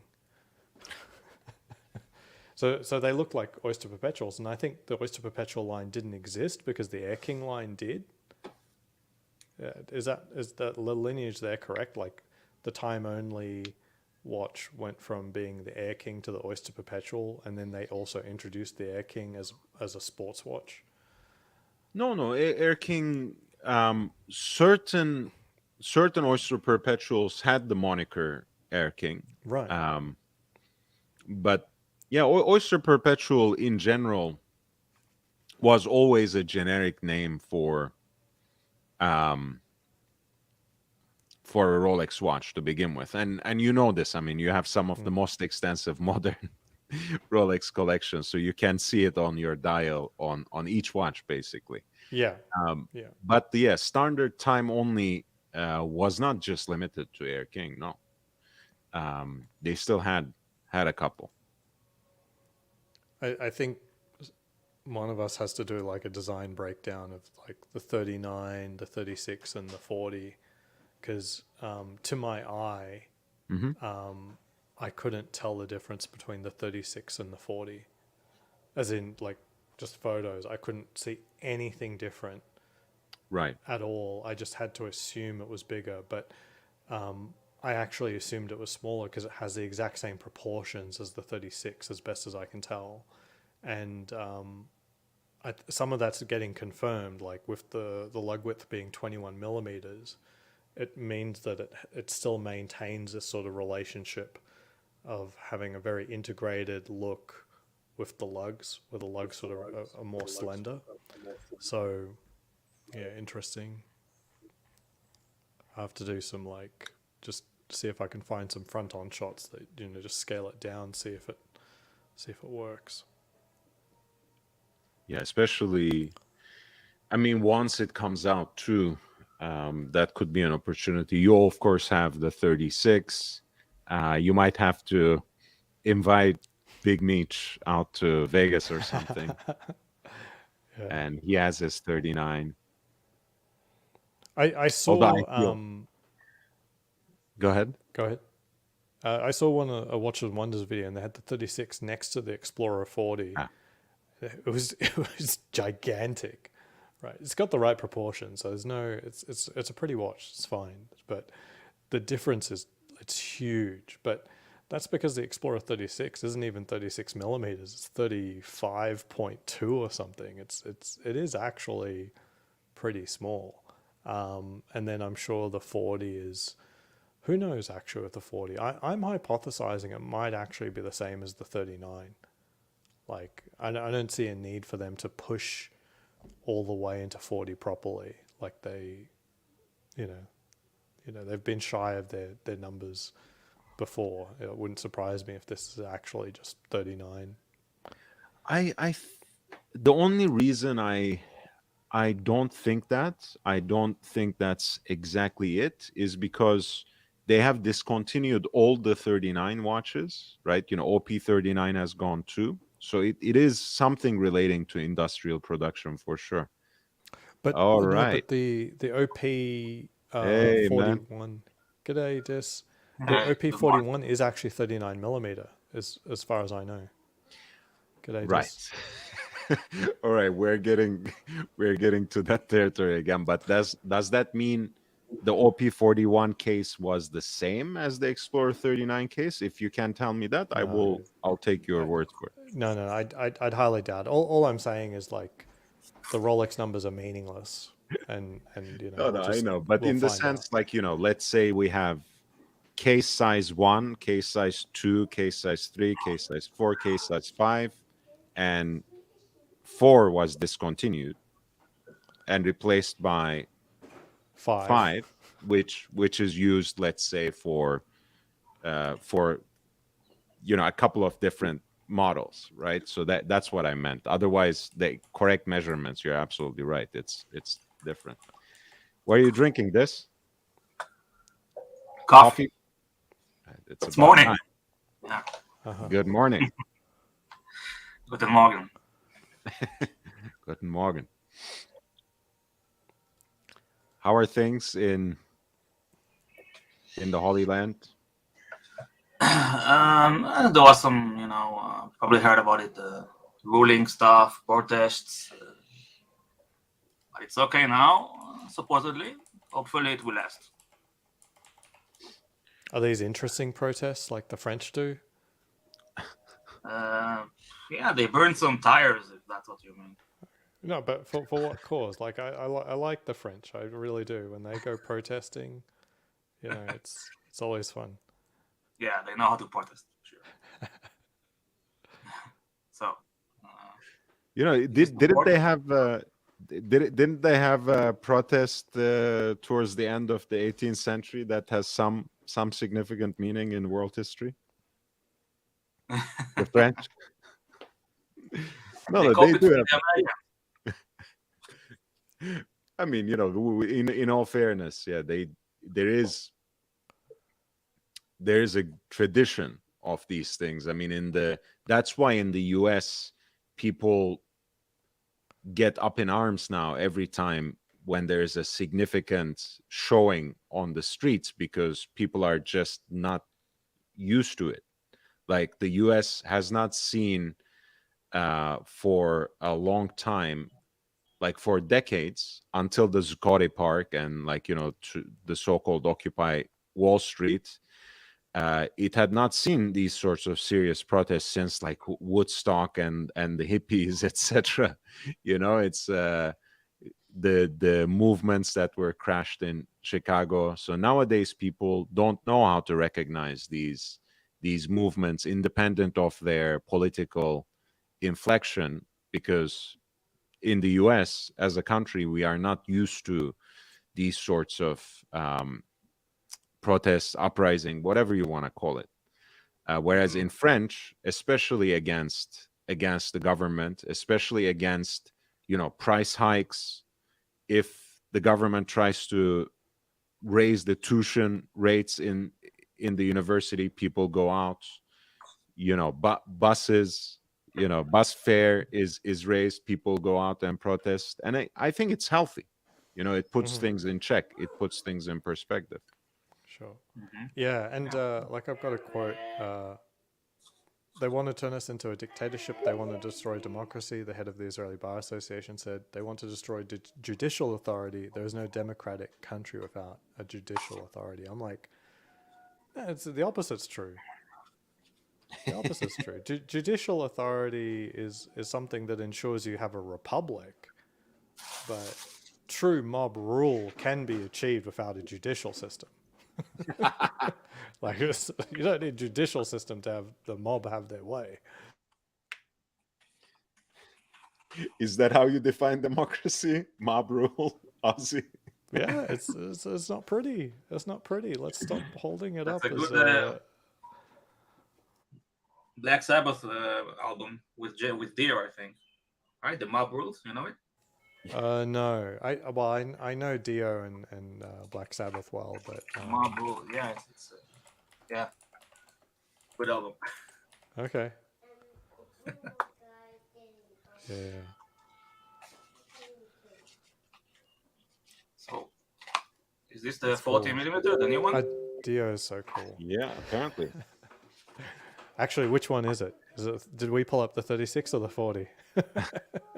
This is the new watch, new Explorer 40. Yeah, I mean, look, these pictures are mostly renderings.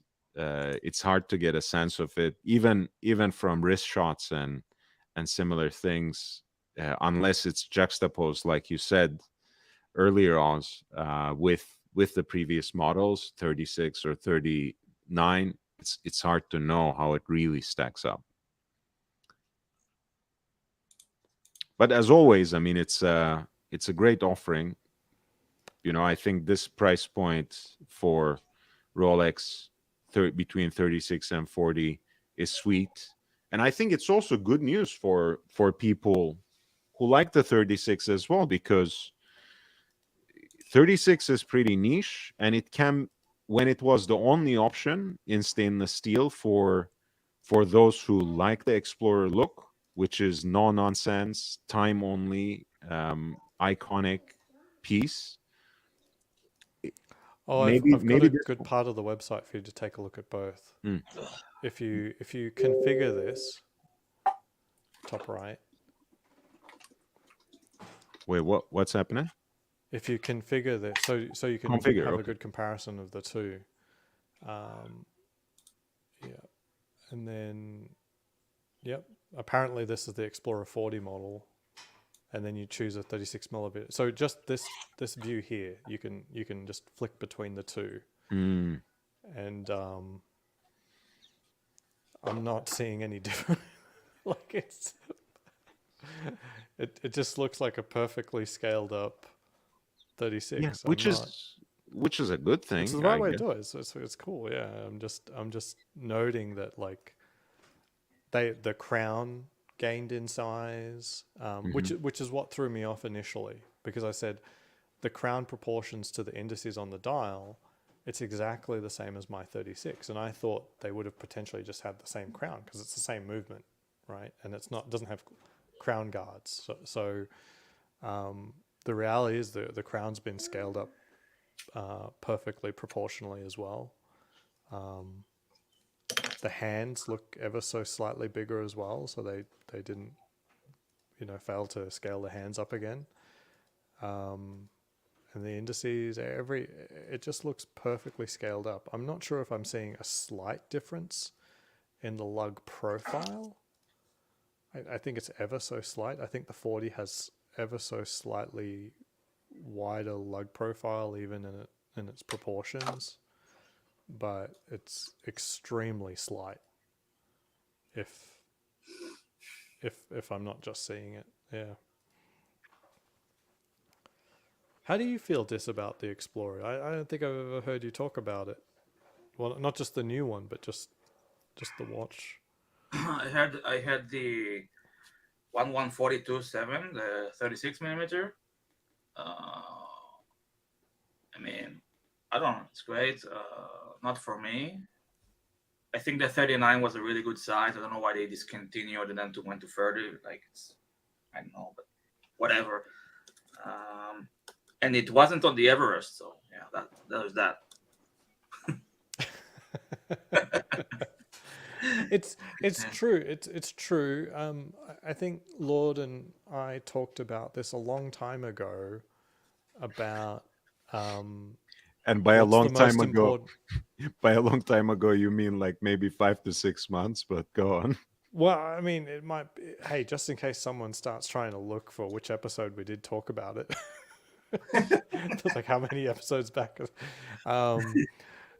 Yeah, that Everest is the biggest achievement associated with Rolex by a poll we conducted at the time, and I personally think that too. And between the watches that are available in the current catalog, between, say, getting like a white dial OP and getting the Explorer, which one has that lineage, has that history behind it? No one said go for like the white dial OP, basically. And that's my opinion as well. Explorer carries that lineage. It's not a perfect story, but it does carry that lineage. What do you think, Dis? Well, again, it didn't mount Everest, but it has lineage. Right, can I answer Full and John? Hey man, I don't have the BB anymore, but the Vanguard strap is wunderbar, and I highly recommend it. Yeah. So, Explorer, what do you have to say about it?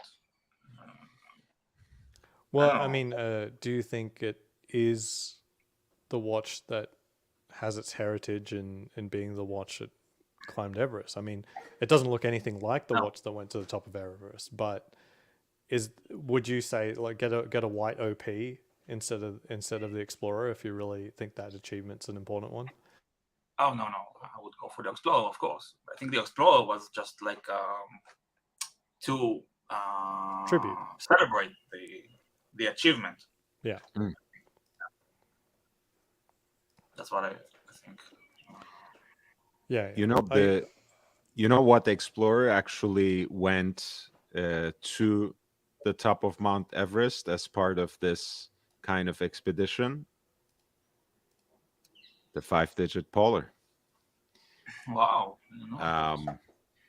Rolex has a couple of advertisements with the Norwegian explorer Erling Kagge, who actually kind of did this trifecta between North Pole, South Pole, and Mount Everest. And he wore his Rolex Explorer 2 Polar and got it properly engraved with the achievement. Let me see. There's also flyer, that an advertisement that refers to the Everest expedition specifically, because that just talks about the poles. I love the Explorer 2. I don't know the reference of this one, but the pre-ceramic, it's just so can't say anything bad about it, you know. That's the 16570. Yeah, It's but so it's the it's same for the heavily black. underrated. Yeah, I think it did get like popular lately. Mm, The prices went I up. think it's popular amongst people that talk about watches, but Right. Yeah, of course. it just on the market, it's sort of, yeah, it's not. So where I see it popular, I've had multiple anecdotes of people who are in design liking that watch, the Polar 2 Explorer. Sorry, the Polar Explorer 2. So there is something special about it in terms of design, I think. I appreciate it, but I'm not a designer. I don't have that. I know. Yeah. I normally just defer to my wife. So I really love my Explorer 2.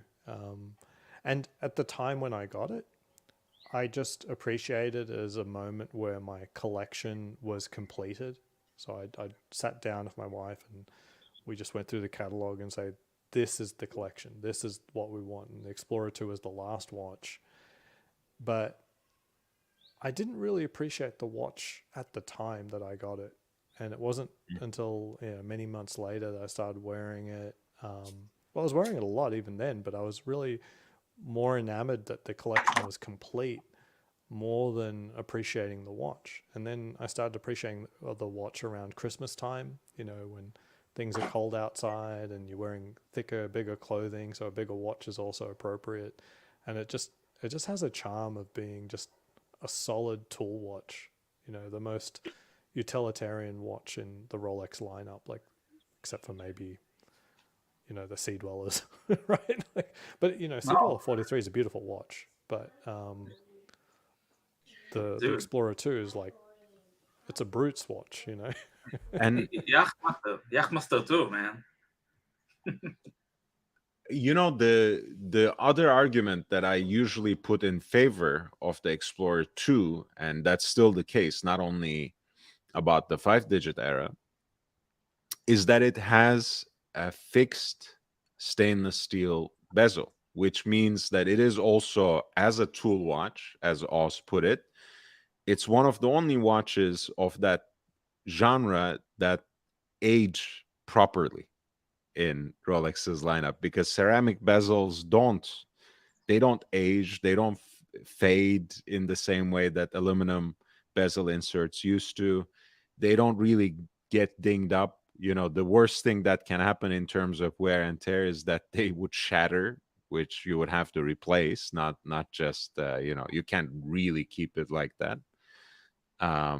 So I think that also is, for someone like me at least, that adds to the appeal of Explorer 2 with the white dial or the black dial in the current lineup. Yeah. But, amongst what I consider normies, one of the biggest complaints I hear about this watch is, why doesn't it have a rotating bezel?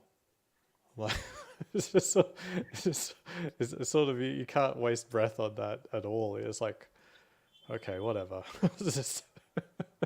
It's fine. Okay. But they do ask that. End of the Back Bay Pro. I was like, oh man, but why didn't they make the bezel rotate? I was like, well, okay. All right. Fine. Man. It's just, if you don't get it, you don't get it. That's fine. Yeah. But I do appreciate it. So when I play golf, for example, I like the Explorers for golf. I do wear the Submariner as well, but for golf, I'm deeply aware that I'm basically showering myself in sand for the entire duration of the round. just as you know, my skill level with the baby and all, I get very little practice, so I'm spending a lot of time in sand traps and whacking it and having the sand go into the air. And you know, sand and rotating moving parts is not a fantastic idea, you know. Not really. I mean, even without the sand, I think the kind of yeah. I mean, look, Rolexes have decent shock protection, but it might not be the most perfect device on your wrist to practice your swing. That's what the service is for.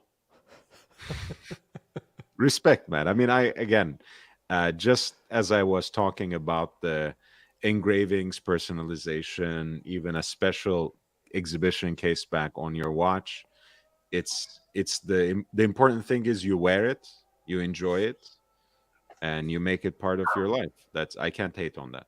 Mm-hmm. Like Van John likes to Dock's golf with a comment. Rolex on.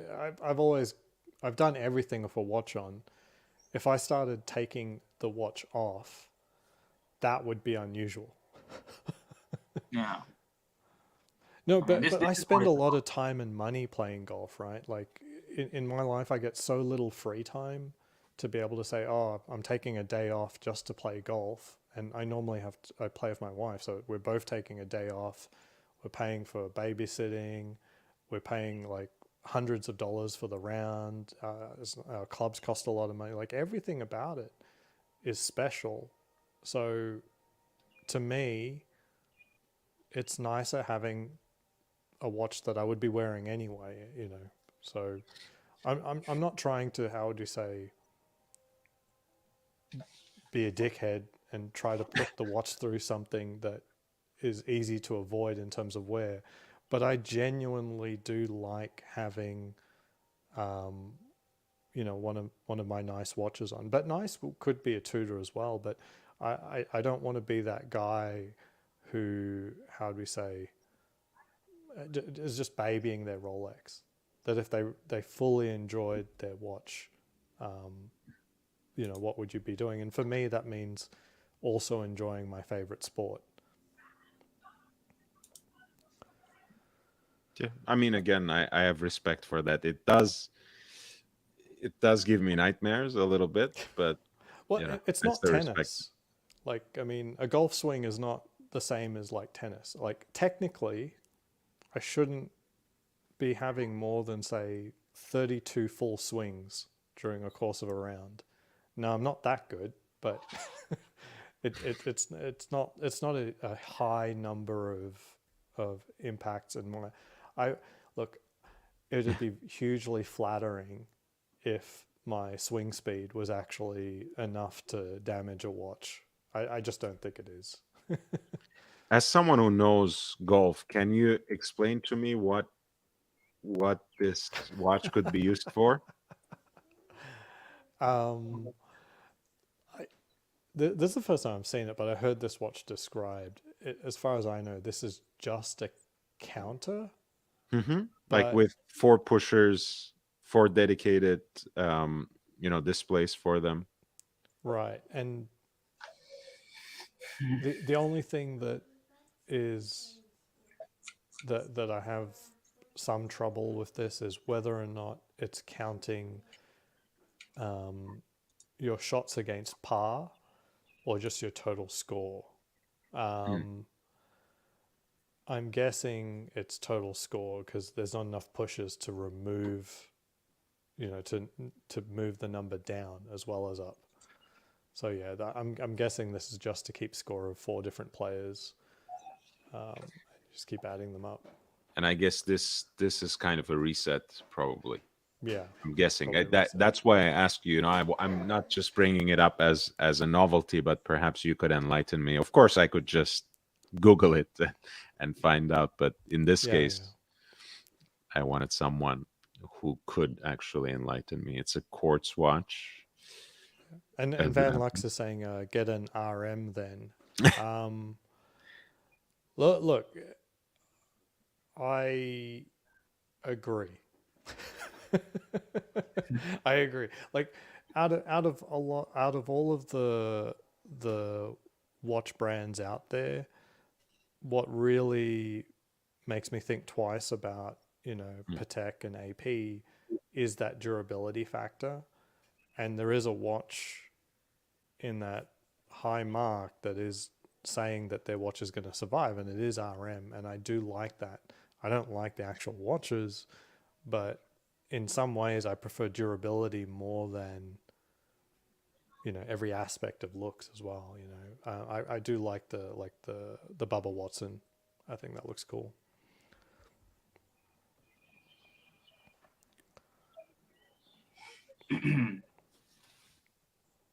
When is this from? 80s, 70s, 80s, I guess. Let's see. It doesn't say. I'm guessing probably late 80s to 90s, because I don't think Janta had his own brand yet before late 80s. Like mid 80s is when it was established, I think.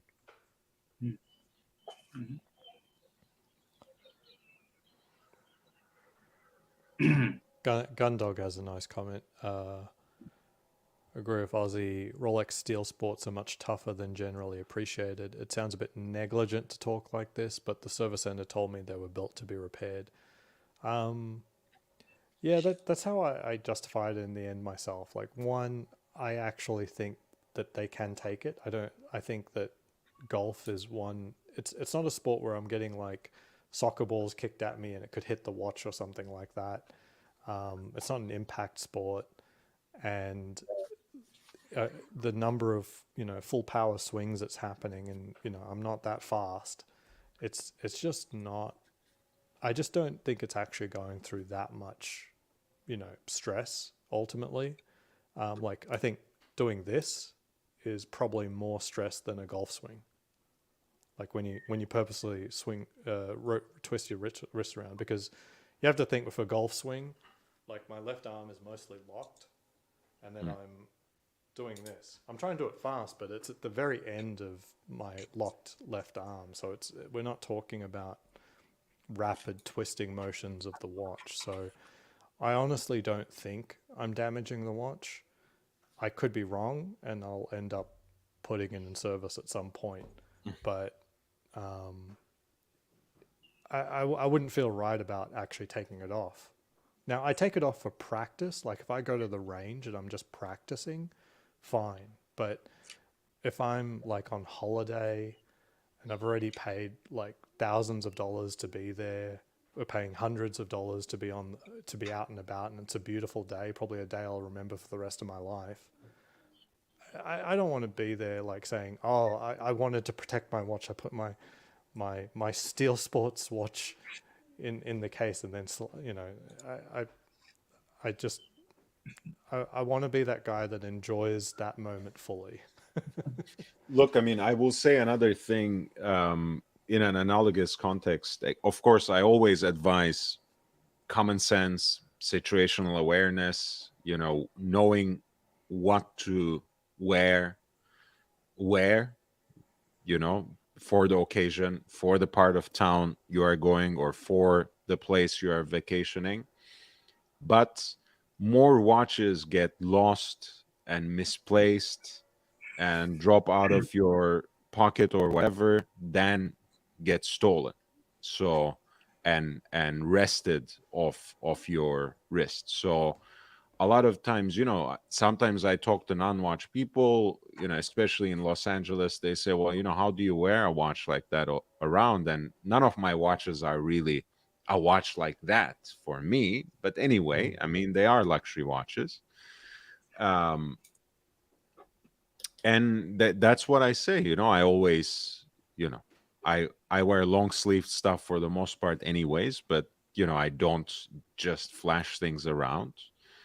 And you know, if I do end up in that kind of situation, which is kind of rare, I guess I might contemplate, you know, taking it off my wrist and putting it in my pocket. But more watches get stolen that way, or lost that way, or misplaced that way. You know, you put it in a coat and then it goes to dry cleaning. Obviously, only the coat comes back. If that, the watch wouldn't come back. So Yeah. The- I would advise people to just keep it on when you can, enjoy it. Don't put, don't, like Ozzy said, I think that was the wisest words. Don't be a dickhead about it, but enjoy your watch. yeah, like there was one instance where I felt it was like your dedication to wearing the watch was like was going a little overboard. Was I saw someone wearing a Submariner Hulk while retiling their bathroom. I'm just like, you don't like, this isn't a special moment for you. You don't have to have that watch for just a little while on. But honestly, like if it's a beautiful day with my wife playing golf, who knows how many of those I have left. I'm a young guy, but we don't make enough time to do it. Like this year so far, the last 12 months, we've done it once. And in the last 2 years, maybe 4 times together, because she's been pregnant. Then she had a baby. That's Our right. priority wasn't going out and playing golf together. It's just, I forget this. yeah. So you just, not everything that you love, you have to, you got to realize that you can't take everything for granted, And if I broke one of my Rolexes because I had too many days playing golf with my wife in beautiful weather and beautiful courses, that'd be a fine way to have used, the service interval of a Rolex. Amen. How's it going with you? Are you still chasing that Submariner? Are you still looking for something like that? No.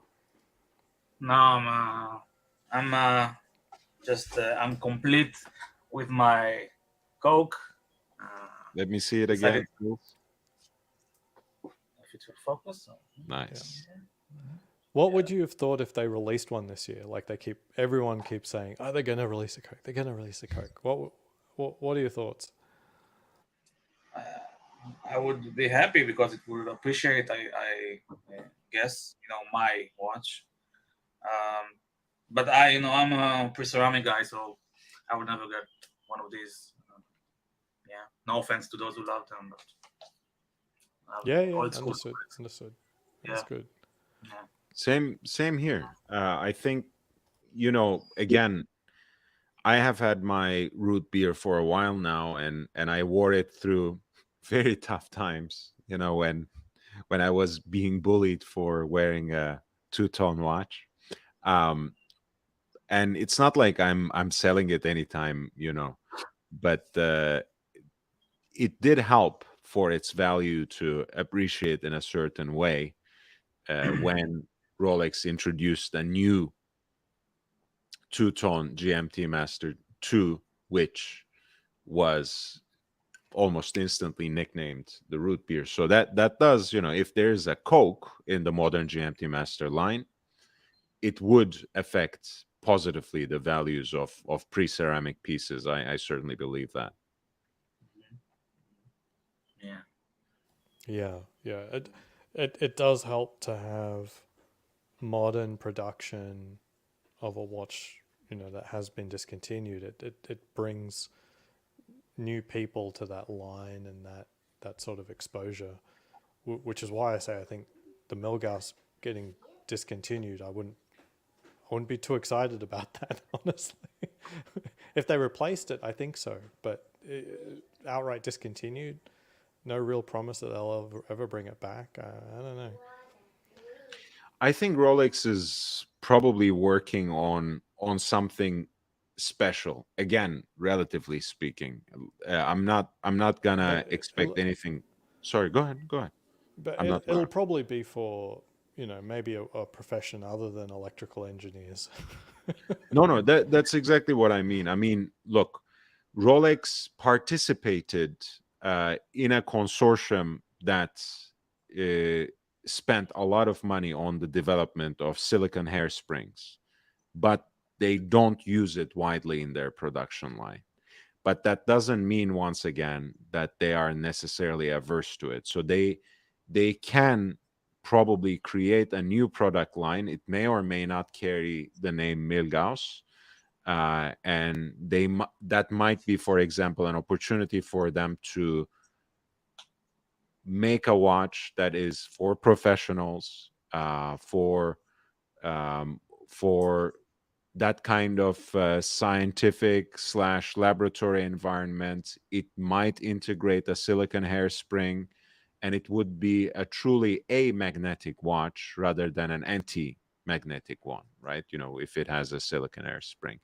Not that that's a genre that I like a lot, but I think it has its place in the Rolex lineup, as long as they don't pull a Breguet or Swatch Group in general and use it everywhere, almost without exception. I'm not against silicon hairsprings for certain watches. I was just thinking, if they were to release a watch and maybe keep it science focused, I think it would be cool if they like paid tribute to someone. Like just out of the top of my head, like Marie Curie seems like a good one. Like the Curie, and I don't know what you do with the watch. Maybe it's Sure. stainless steel, so it can take any kind of chemicals you throw at it, and it's got the magnetic resistance. So if you happen to be doing in that line of work, and it's highly radioactive as well. The only thing I will Put say to that is put the tritium back in. or radium. Yeah, the only thing is, of course, Rolex wouldn't want to share the money with anyone else, so they're not going to name the watch after anyone famous, because that would expose them to copyright infringement.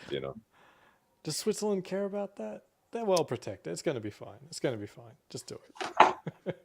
Good. There's a reason the Swiss do care about that. So Chopin, when they came back with their integrated bracelet model, which used to be called Sankt Moritz, one of the reasons they named it Alpine Eagle, beyond the thematic focus and the evocation of that animal, and the whole preservation effort and whatever else, was the fact that they had to pay the township a part of the proceedings. And apparently Sankt Moritz already had struck another deal with another watch company as well. So that's the other thing. So no one would, especially Rolex, they would not want to share. It could be cool to name the watch after someone. Pardon me. But they would rather, use something like that in the advertisement, like they did Chuck Yeager, rather than the other way around. Yeah, I agree. But yeah, something more science focused and a tribute to people, rather than say, I don't know. It's sort of anemic, just like, oh, this is pretty good if you happen to work with high power stuff. Like, just a general idea, which is sure it's the founding of a tool watch, but clearly Rolex know, how do we say, the watches, even the tool watches have more heritage and sort of aspire and invoke things that are beyond the tool itself, like that Paul Newman included video for the new Daytona is really cool, actually. Yeah. By the way, I will have a new video on Paul Newman Daytonas tomorrow. Some very exciting news on that front. I won't spoil it in this late show, but we can talk about it tomorrow. It's another story emerging. And I don't think it was a coincidence that Rolex used Paul Newman's likeness, to say the least, in this particular push. I was just reading up on radium, and it was first isolated in its metallic state by Marie Curie. I was like, they got to put the radium back in. They got to.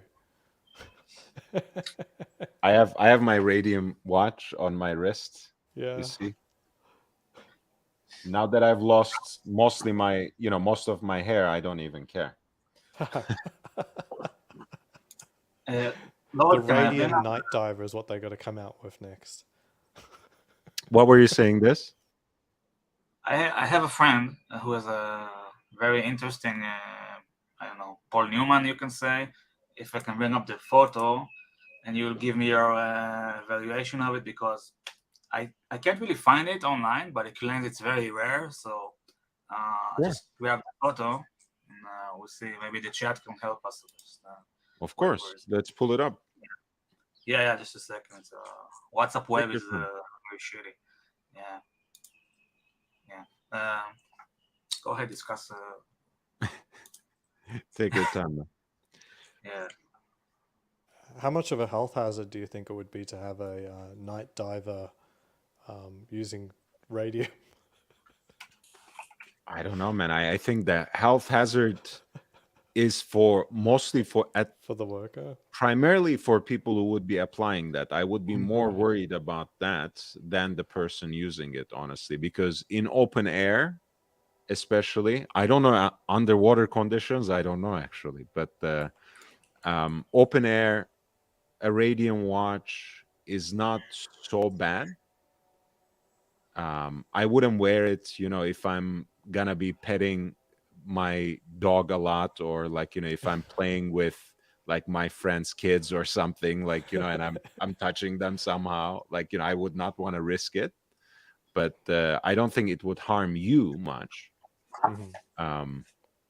That being said, yeah, I would pity and I would feel a lot of compassion for people who would have to work applying that.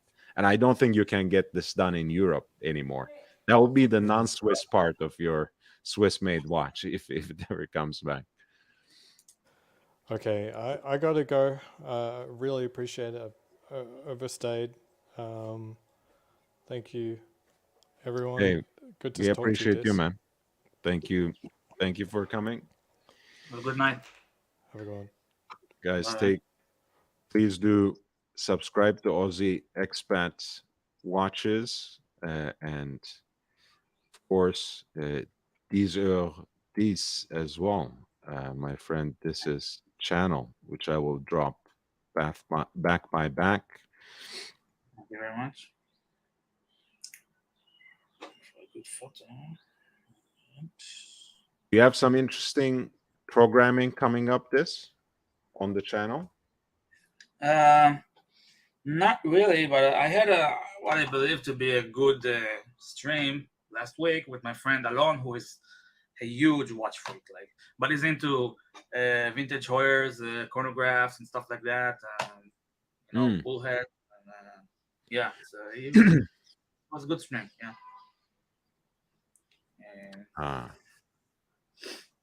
Yeah.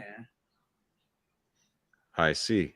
I'll fix that link right here as well.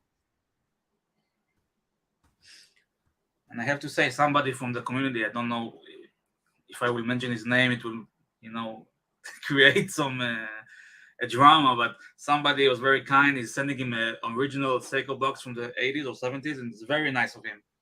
Gratis. So, No, good for them. I mean, look, even the broken clock shows the right time twice a day. Not once, but twice. So, we don't write anyone off here. It's just I don't like giving people free advertisements when they don't do anything for me. I appreciate that.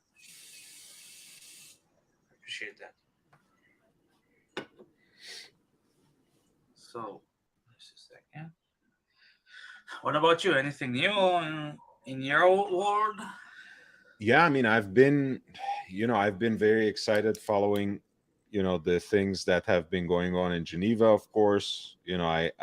I've been making content on it daily in addition to the live stream. So, and the channel thankfully has been picking up thanks to that. It has good momentum, good steam. Eric Wind is coming back on Speedy Tuesday. to next Tuesday to talk about both the Scott Carpenter Gold Speedmaster, but also about watches with this kind of provenance and rarity. You know, how he finds them, how he sources them, how he researches them.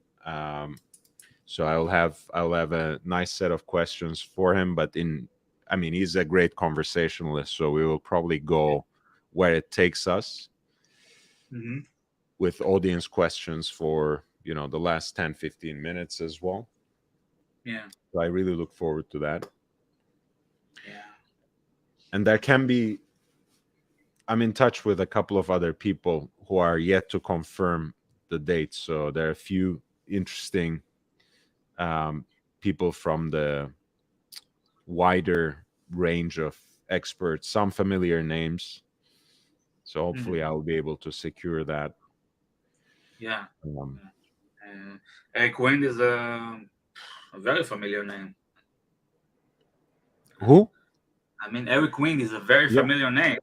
Yeah, I mean, he has been here. He has been here for a number of times already. So I love the fact that he loves the platform. He likes the conversations that we have, and obviously the audience loves him. His expertise is, I think, very, very special. This side of the Atlantic, I think he's one of the first names to come to mind. But yeah, I do want to kind of have others as well. So we'll see. Yeah, I have some ideas for you if you want to tell you backstage or on air or whatever you want. No, whenever you would like, especially if it's I don't mind meta conversations, in the sense that if it's the two of us collaborating, especially, if it's not something secret or share the leads with the audience, I don't mind. If you have any ideas, that could be a good way to discuss them actually on live. Why not? Well, there's this other called Gary Steingart. You heard of him? Mm-hmm. So I think he would be a good guest, but if he would come, yeah. Of course, yeah. I can give you like a literary view on watches. He was commenting on the watch scandal that involved Macron, because Macron was trying to hide his Bell & Ross, I think, when he was on live TV. Let me see what he was saying about that. I know a guy. It's called Nadav Galmidi. He lives, I think, in LA, but he's an Israeli, and he's like, I think he's one of the top dealers for vintage speedies. So that could be interesting too. Nice. And I mean, it's that's a genre, huh? The Davidoff brothers too. They're also Israeli, and they are one of the most respected speedy dealers. So here's the little quip that Gary Steingart had about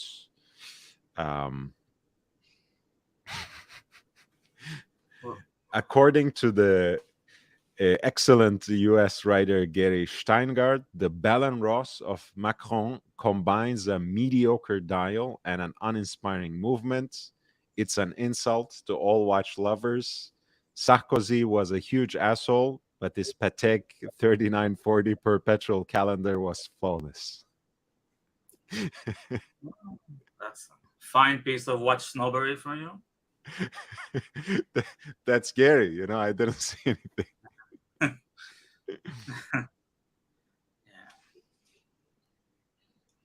And Mr. Rolex, Mr. Dowling, James Dowling, says probably he wears Bell & Ross because it can be seen as French since it's owned by Chanel. Macron was also wearing a piece by Merci Instruments in the past. like a very simple French watch. Let me see which one it was. That was certainly a show of solidarity with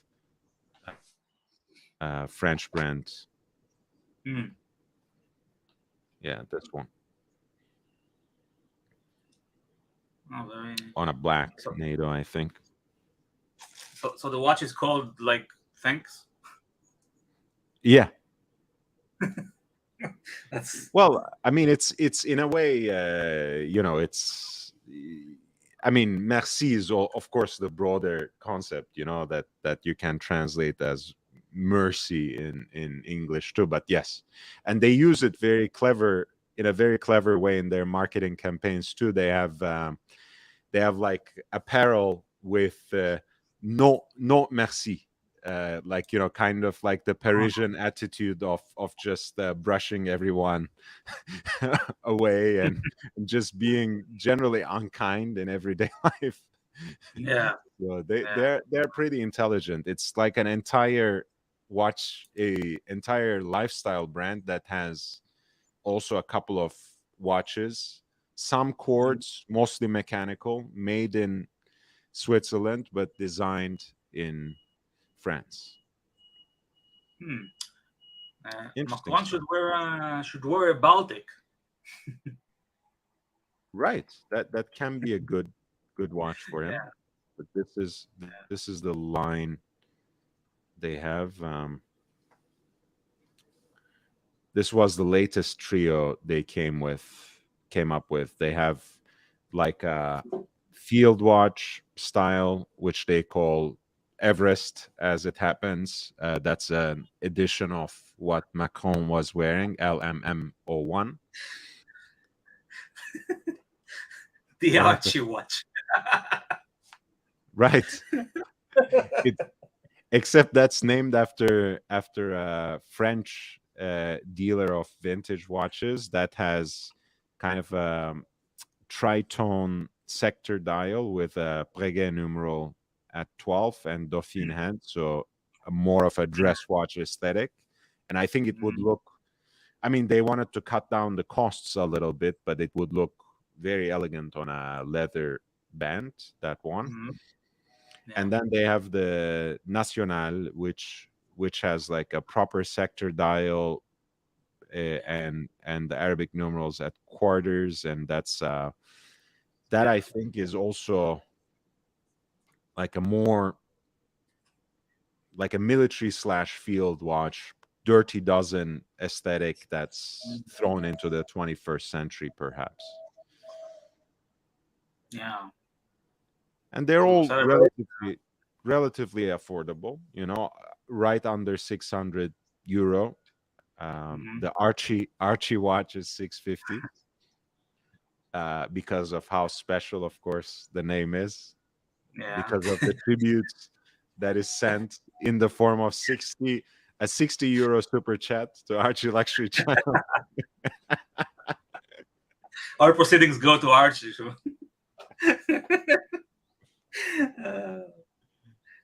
Honestly, if I were still part of the show, I would bring this up and try to get him write a letter, ideally in French, to the company to ask for royalties. What movement do they have? It's SW 200. Okay. So 210, in fact, because that's the hand wound version. Right. It's pretty cool because it gives a very nice and sleek profile, very thin profile to the watch. Yeah. Archie watch.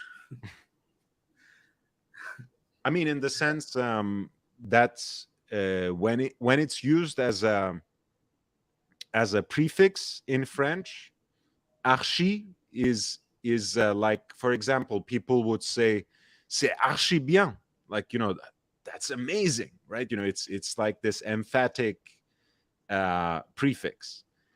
So archi also in the sense it comes from arche in Greek, which refers to the origin of something, kind of like the ancestor of something, the purest version of something, like the German prefix Ur. It's like that. So Archi watch means like, it's a superb watch. It is like the essence of a watch, those kinds of things too. But it's a dealer that operates out of Paris, and he usually has decent pieces as well. But apparently he designed this. By the way, speaking of German, Deutsch, a little bird that knows a lot about world economics whispered to my ear that you actually speak Deutsch. Ja, aber natürlich. That's very nice. I spoke German before I spoke English. Oh, wow, man, that's interesting. Tell me about it sometime. Really, of course.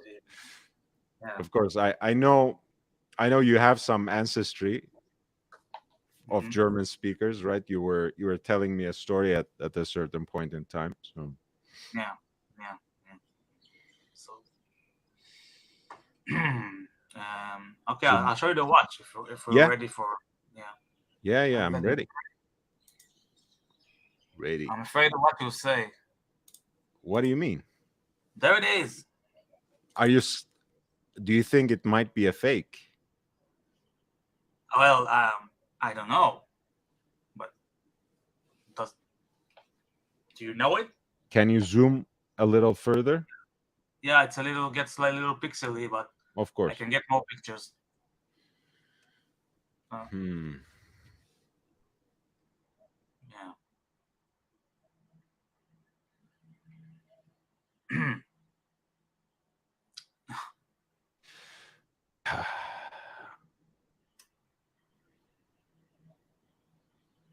Honestly, I've never seen anything like it. I have seen the Stella kind of dial, right? The one that's red, and I will show you.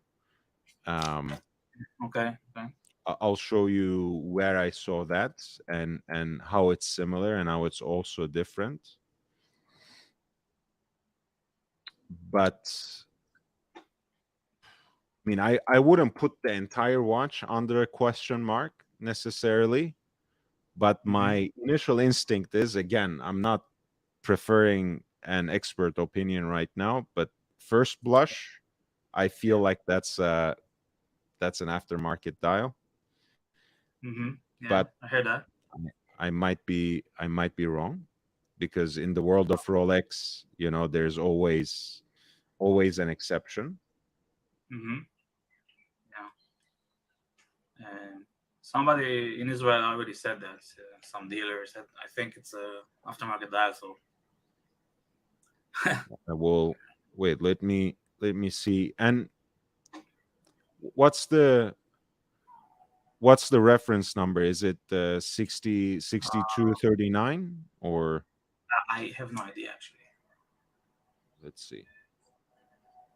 But I want to show you this the Stella dial that does look pretty legit, but that's also extremely rare and therefore very hard to confirm. But they do exist. At least it's they're believed to exist. This is the one, so I will just put it in the background for a second.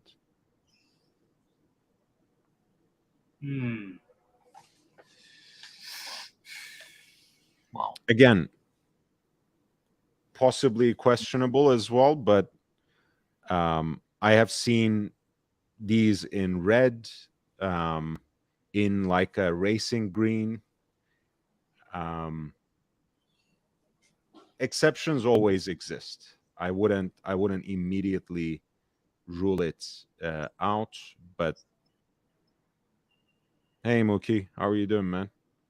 I'm okay.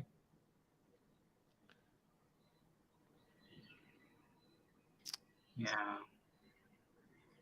But listen, this guy, he's a great guy. He loves watches, but he's not as nerdy as us, you know. Mhm. So he bought this off some dealer here in Israel. He pretty much, pumped the watch, and he bought it. It cost a lot of money, a lot of money.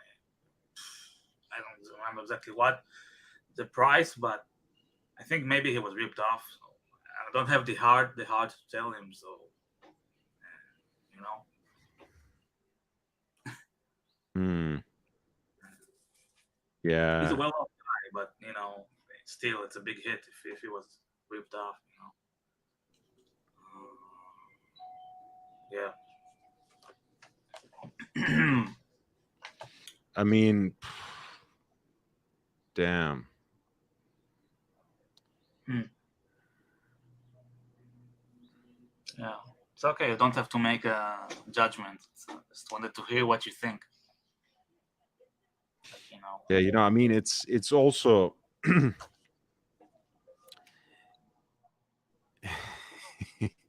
But yeah, I don't want to raise too much alarm because there are other aspects of it that don't necessarily jive well either. no,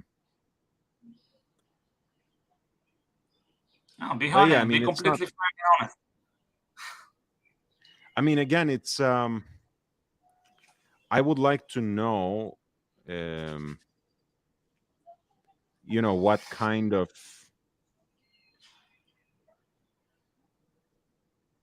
again, what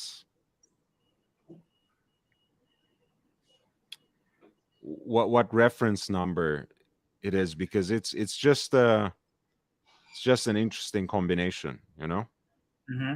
Yeah, yeah, yeah. I understand you. I understand it completely.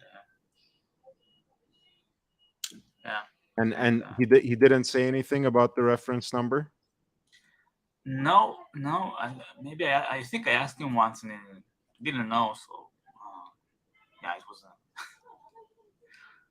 You know, he didn't research a lot before he bought this. So as you can tell. I think it looks like a 6265 to me. Mm-hmm. um there are a few there are a few examples of these dials that have cropped up apparently, and that have been contested. And you know Shabbat Shalom, it's like a Shabbat dinner when it comes to Rolex experts. It's like if you have 5 people on the table, you have 7 different opinions, so no one can say for sure. Although one thing that can be done is, again, as you said, you don't have the heart to tell your friend to begin with, but uh, an expert watchmaker can take off the dial and at least look at the markings, the dates, whether those dates and the maker at that time matches with the serial number, with the reference number and the years of production. This to me, with the whether it's a Paul Newman exotic dial with this red, Ferrari red even color, with the screw down pushers and the stainless steel bezel, it looks like a 6265 to me. um I can't quite tell whether it has the original bracelet or not, um but that's a relatively minor detail. um but other than that, yeah, the dial seems too good to be true. That's the only thing I can say. Yeah, yeah. Okay. Thank you. I'll see how I can relay this to him. Would you? You don't have to. You don't have to ruin the guy's Yeah. watch for him. No, he likes it. That's what matters. Yeah. Yeah. When you have to sell it, that will be a problem. And again, this costs like not an apartment in Israel, but not far from an apartment in Israel. So that's Yeah, it's that Yeah. kind of watch. yeah, It is and that kind of watch. but yeah, well, not the best purchase, but it is what it is. Yeah. I mean, look, a 6265 is a valuable watch in either case. So, whether this dial is legit or not, that watch is still worth a lot of money. So, depending on the deal he got, he might not have to care to authenticate this particular piece, in that kind of way, because again, a 6265 is a great watch, with or without the most unique dial.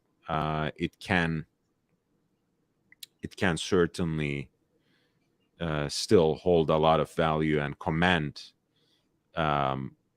a lot of value on the secondary market. There's no doubt about that. All right. Cool.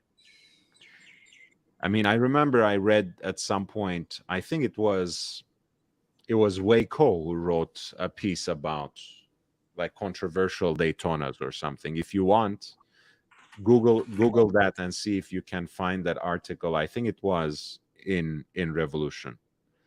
And he was actually talking about these, and particularly how they were bought and sold on the Asian market, China specifically, and that some people don't even care, like your friend in a way.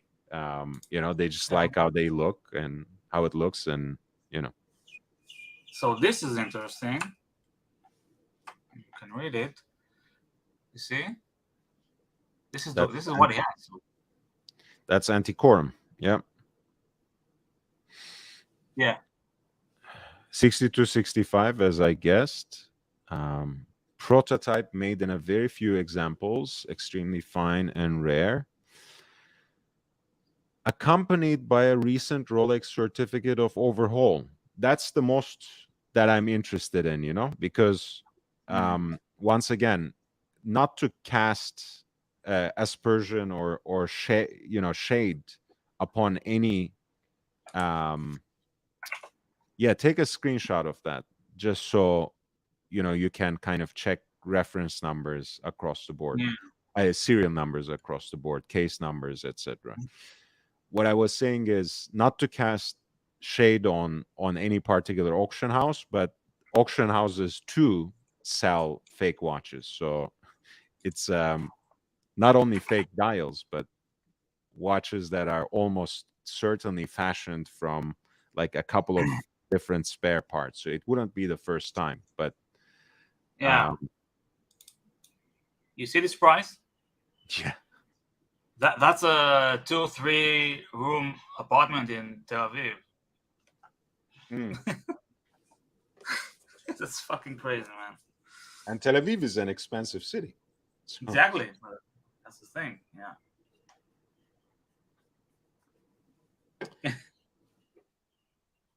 It should be late 70s, Mookie.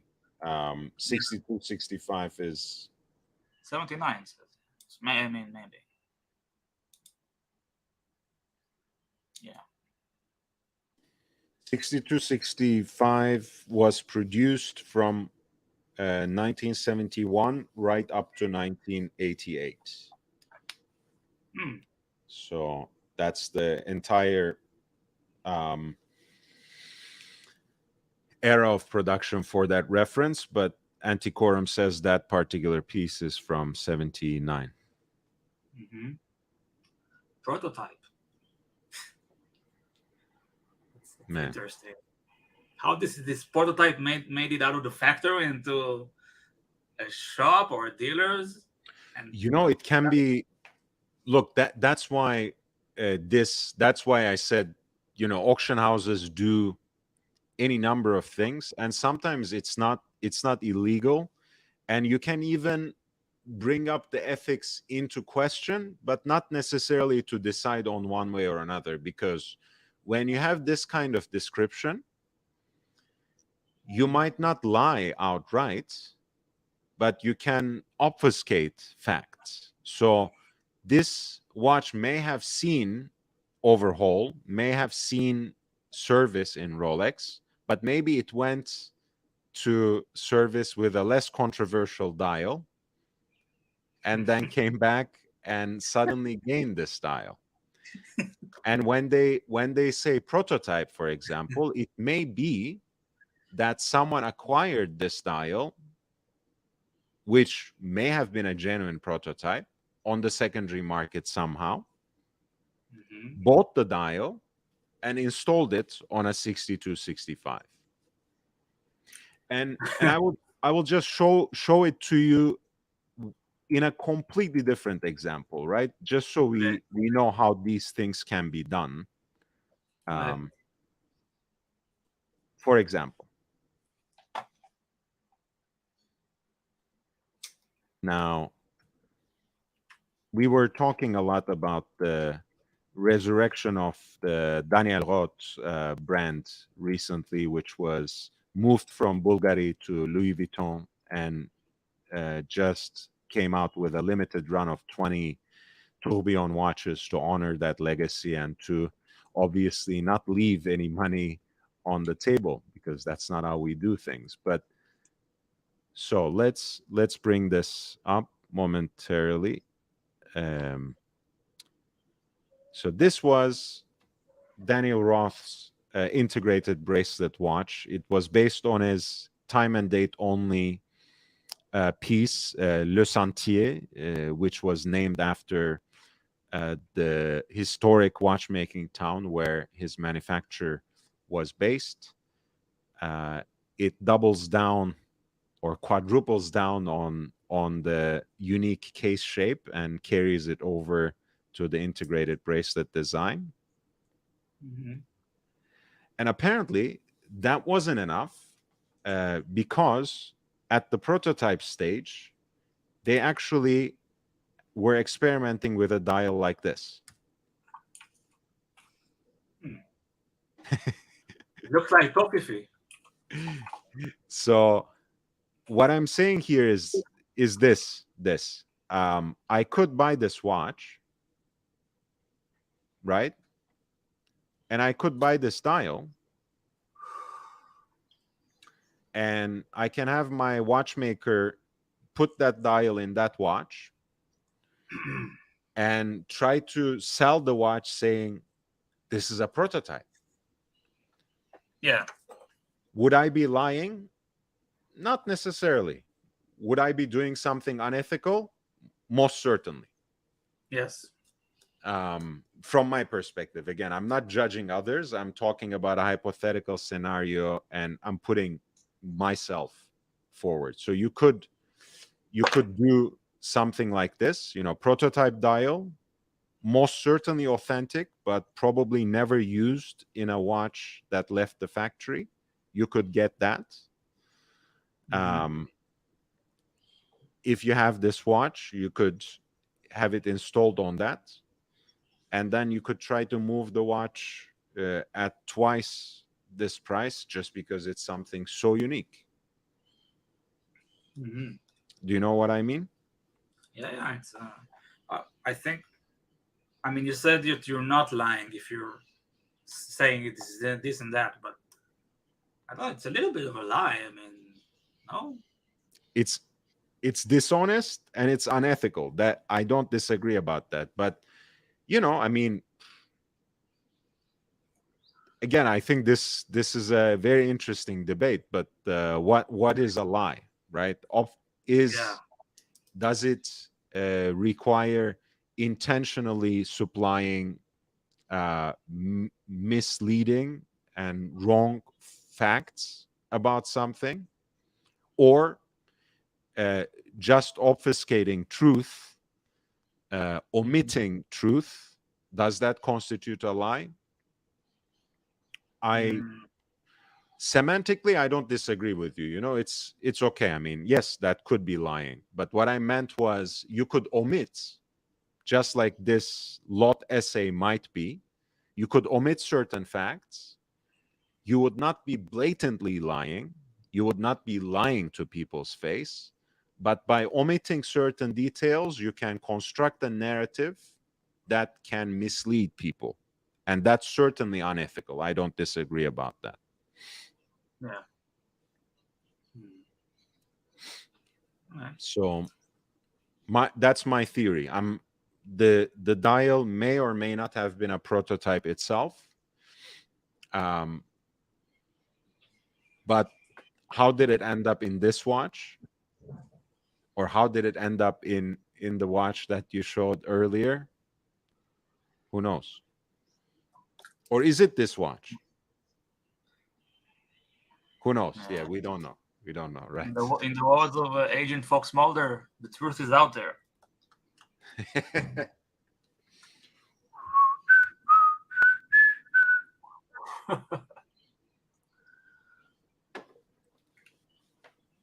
Yeah, I wish I were a little more talented, but I guess we don't need a copyright strike about now, right?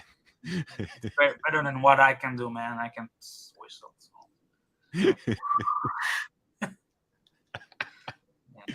you gotta trim the mustache and beard around your lips first. Just kidding, man. But yeah, X-Files was a great show, man. I miss it. I think we should, you know, I don't know whether we should do this on a regular basis, but I feel like, you know, once a week or once a month, we should have like a, you know, movie or music kind of discussion, at least for like 1 hour or something. Mhm. You know, it doesn't have to be watches. It can get to watches, but not necessarily. Yeah. I'm down. I'm down. Yeah, you should. I mean, we'll speak behind the scenes. You know, figure out what time is good for you, and I can adjust around that for sure. Awesome. Well, going back to watches and wonders, and it doesn't have to be Rolex, although, as you know, I can always talk about Rolex. What were the releases that you actually enjoyed? What left you uninterested and just unmoved? And what disappointed you, if you cared that much? Well, to be completely frank and honest with you, I don't care that much. I mean, I watch your show and other shows to see. But Hmm. I don't have any. I like the engineer. Uh, you know, Right. you one. Um, yeah, that pretty much this. I didn't see more. So if you have nice divers to show me, because I like divers mainly. Well, so do I. But let's look at the uh, Ingenieur a little bit, because that's a release that I liked as well. It has received something of it was met with something of a mixed reception. Honestly, a lot of people took issue with pricing, um, which I'm of two minds. You know, I think it's unfair to single them out. The industry has gone crazy overall. Um, Mhm.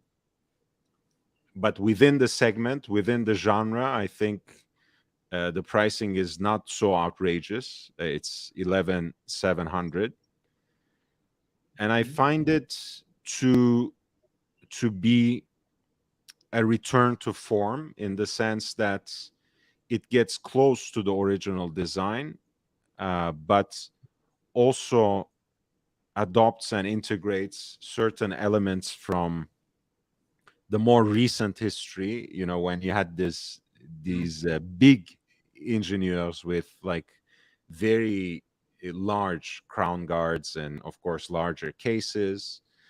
um, Mhm. the handset is closer to the big Ingenieur than the original. But ultimately, I think they came up with a watch with a design that's by other people's more closer inspection, better wearable, has better ergonomics.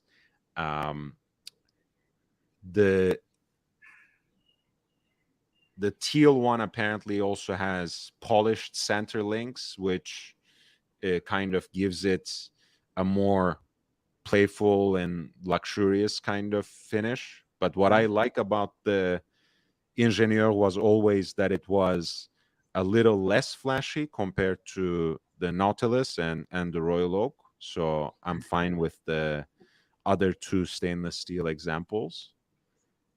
I don't have OCD, so I don't care that these 5 bolts are now aligned, because in the original they did not. Yeah. And finally, I think it is almost as good of a design as the beautiful mustache of the late Jarjanta. I always like this watch. I'm happy to see it return. The titanium one is a pretty interesting proposition. It's a little more expensive, but I think that's a very striking piece. By the way, I want to grab something and show you. Of course.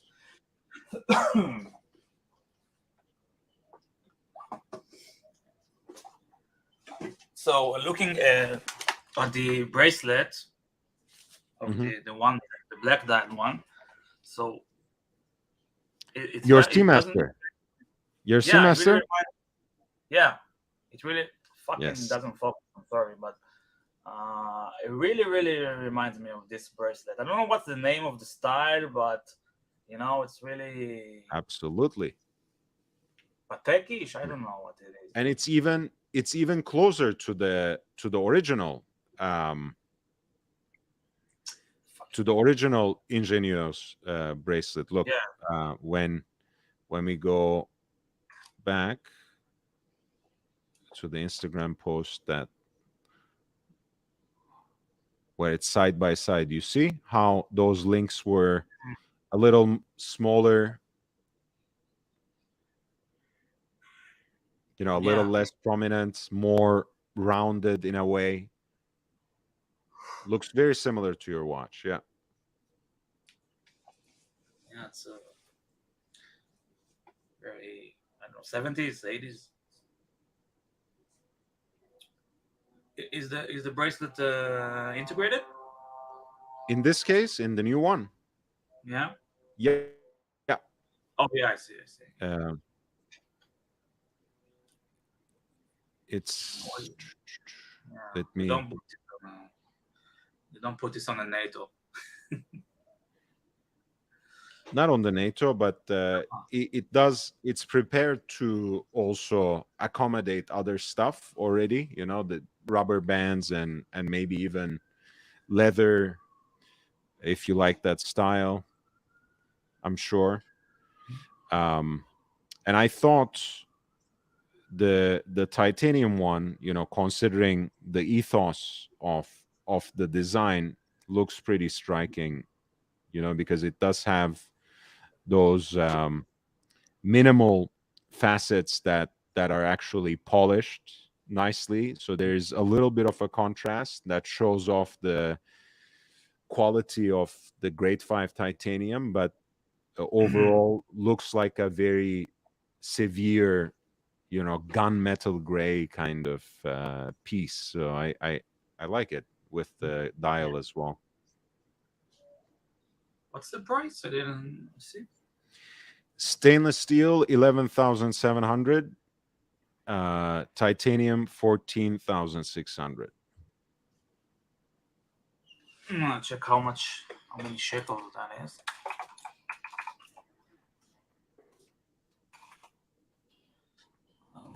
Yeah, it's expensive. It is. No, I mean, no doubt about it. But I think that segment itself is very expensive. Yeah, for sure.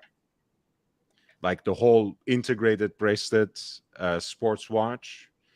Like, I mean, the way I approached it was like this. I mean, if Chapek and Parmigiani Fleurier can sell watches in this segment for more than $20,000 and much more, if Bulgari and Chopard and everyone else is basically selling watches at 15,000 and a little more in this segment, I'm not even mentioning the Nautiluses and Royal Oaks of this world.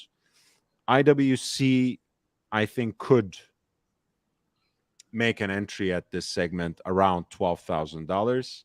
My one gripe about it is the caliber, but I can even kind of moderate that in the sense that it is the IWC 32111, which is basically only 2 steps removed from the ETA 2894-A2, but it's elaborated and improved upon enough that it has 120 hours of power reserve. And since it had to be an anti-magnetic watch, you know, to live up to that name, with the soft iron case and the solid case back, I'm not sure if it needed a movement, you know, that was so high horological and so well finished to begin with. So, you know, it's not, again, it's a point of criticism, but it's not an instant disqualifier for me. It's not an instant deal breaker for me.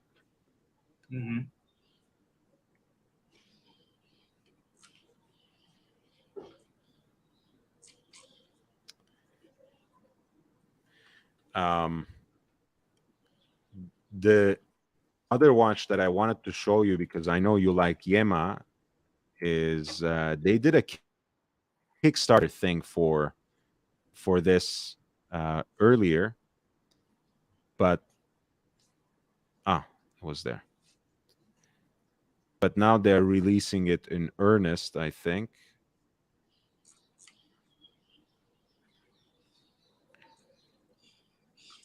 Like an integrated bracelet watch for Yema.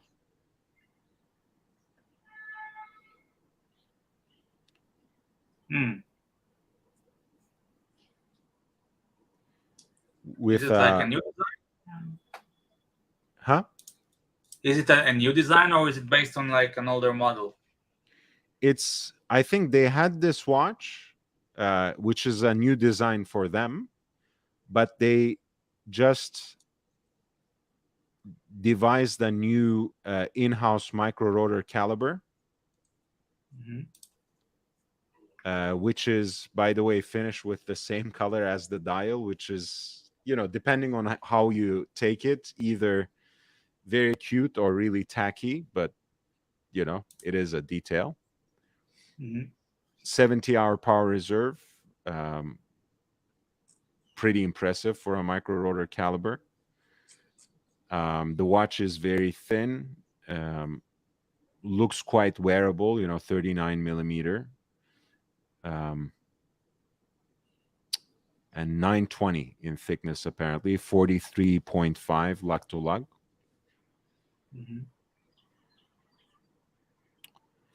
I think they had this watch with like a different handset and a different movement earlier, but this is how they wanted to introduce their first in-house caliber.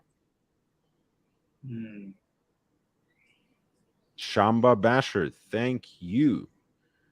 By the way, he has a question for you earlier. Thank you so much.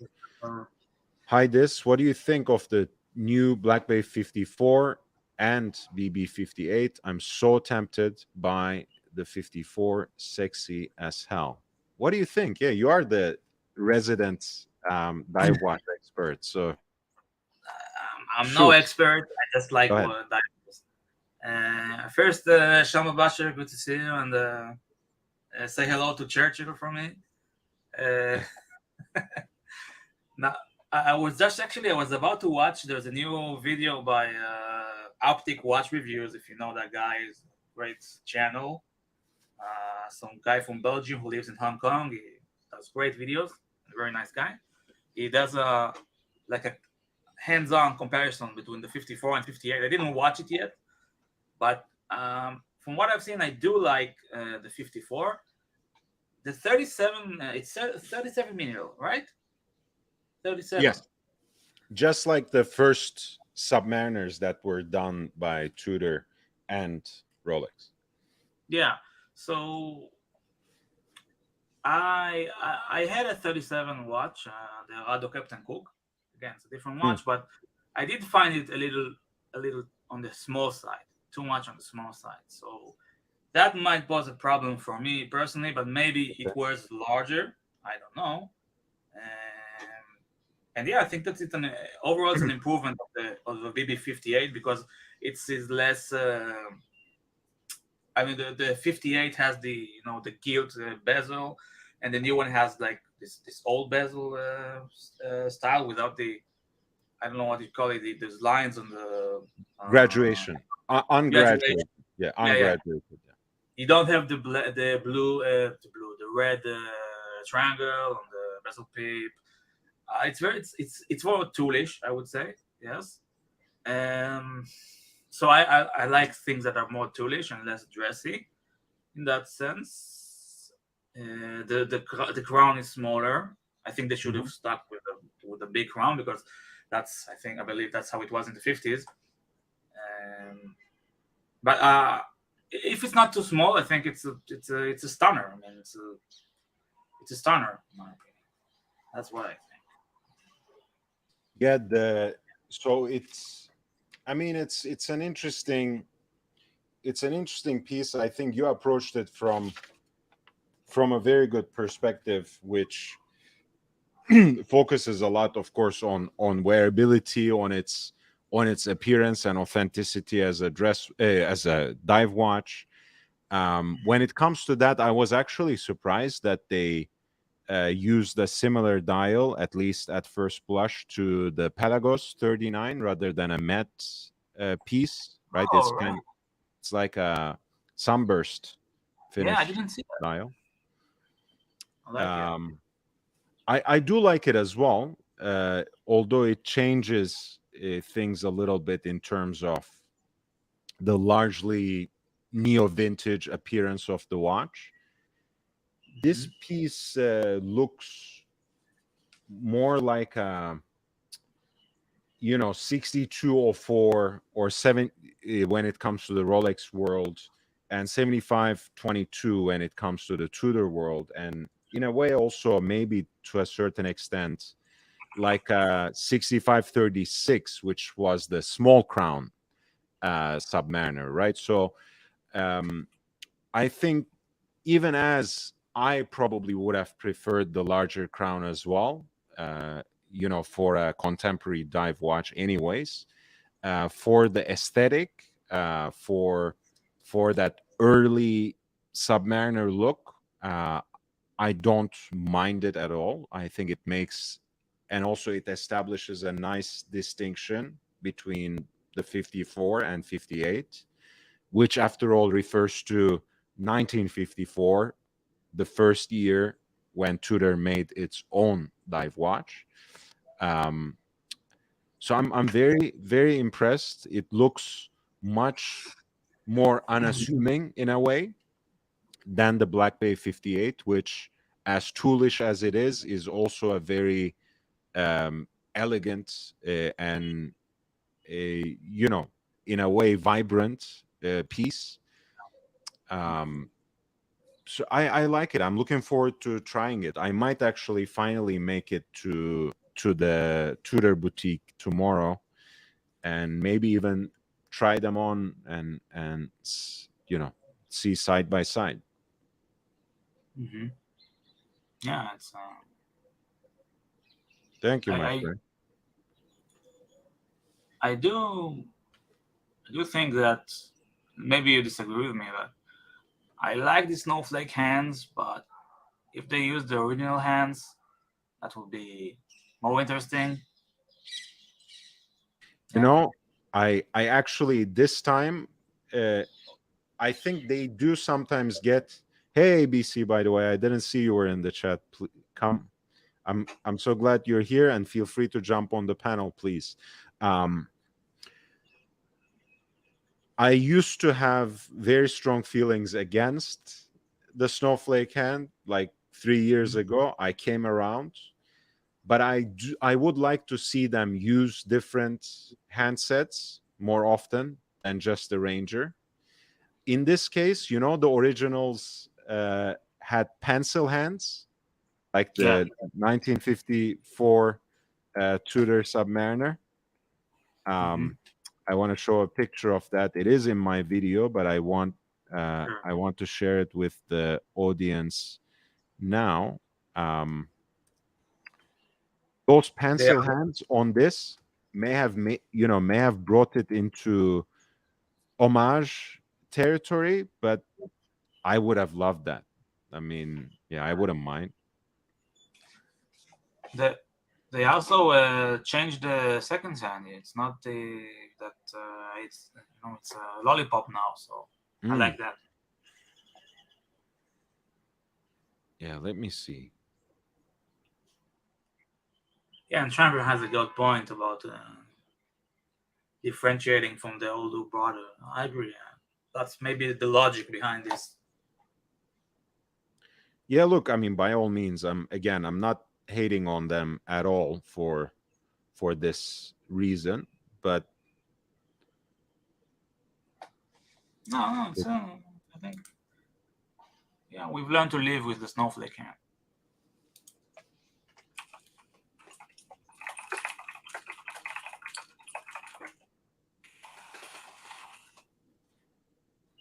Yeah. Wow.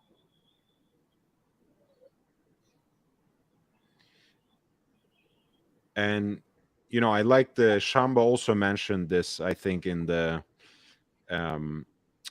comments in the chat. The 54 is, I think, noticeably slimmer, like maybe 1 millimeter thinner than the 58. So that also increases the wearability of the watch and the distinction from Black Bay 58 as well. If you want to have something different in your collection, if you already have a Black Bay 58 or even a modern sub, this is something that's dramatically different from it. Yeah.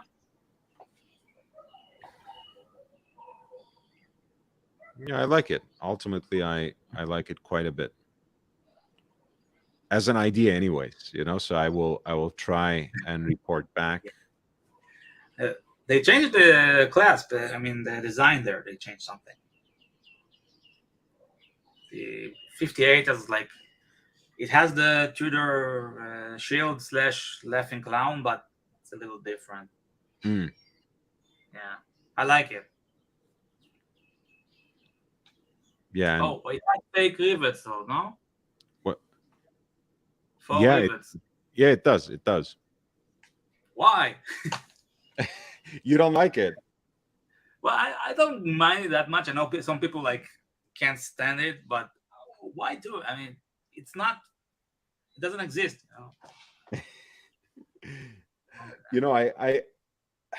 I don't mind it. I think it's part of the aesthetic, and to me, an important part of Tudor's appeal is the aesthetic. So I don't mind it, especially with Black Bay 58s. That was, in fact, a lot of people hated that. For me, it's what made me love the faux rivets. Is what made me love the Black Bay 58, because I finally saw in it a reincarnation of the 6538, the Big Crown Submariner, right? Which would, of course, have the riveted oyster bracelet in a similar way to what I have for my 5513. So, yeah, I know at that time it was a functional thing, and now it isn't. but I kind of like the aesthetic of those rivets. I don't know, what can I tell you? I mean, it's you either I love like. it or you either love it or hate it. I think that's it. No, I like the aesthetic, but the fact that it doesn't really serve any purpose. That's why it irks some people. It's not a big deal for me though. Mm. Yeah. Can I say just I've owned a few Tudors. I've owned the ETA ones, the OG, the Burgundy. I Hmm. own the black, the ETA with the black bezel, which is harder to get because blah blah blah, and the 58, and really can't say anything bad about them. They're very very good watches. I mean, in terms of very accurate. The ETA was accurate. The new in-house movement, 70 hours Hmm. power reserve. Yeah, it's just great all around watches. You don't even have to always mention Rolex when you talk about Tudor. I mean, they stand up for themselves, in my opinion. I agree. I agree with that. Did you do you currently have any in your collection? I had a 58. I sold it a month ago. So nothing, no Tudors for me now.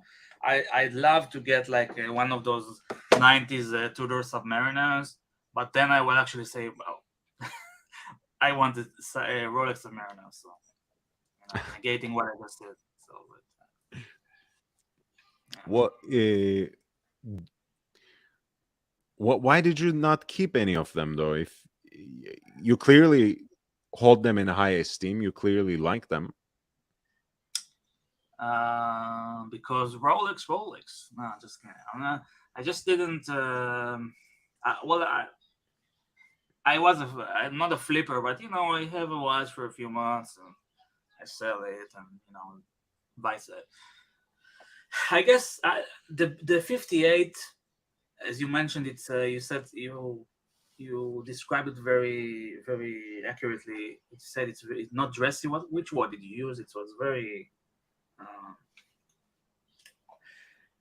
it's very dressy, in my opinion. It's with all the gilt. Yeah, So it's flashy. I mean, for what it is, it's quite flashy as a watch. Yeah.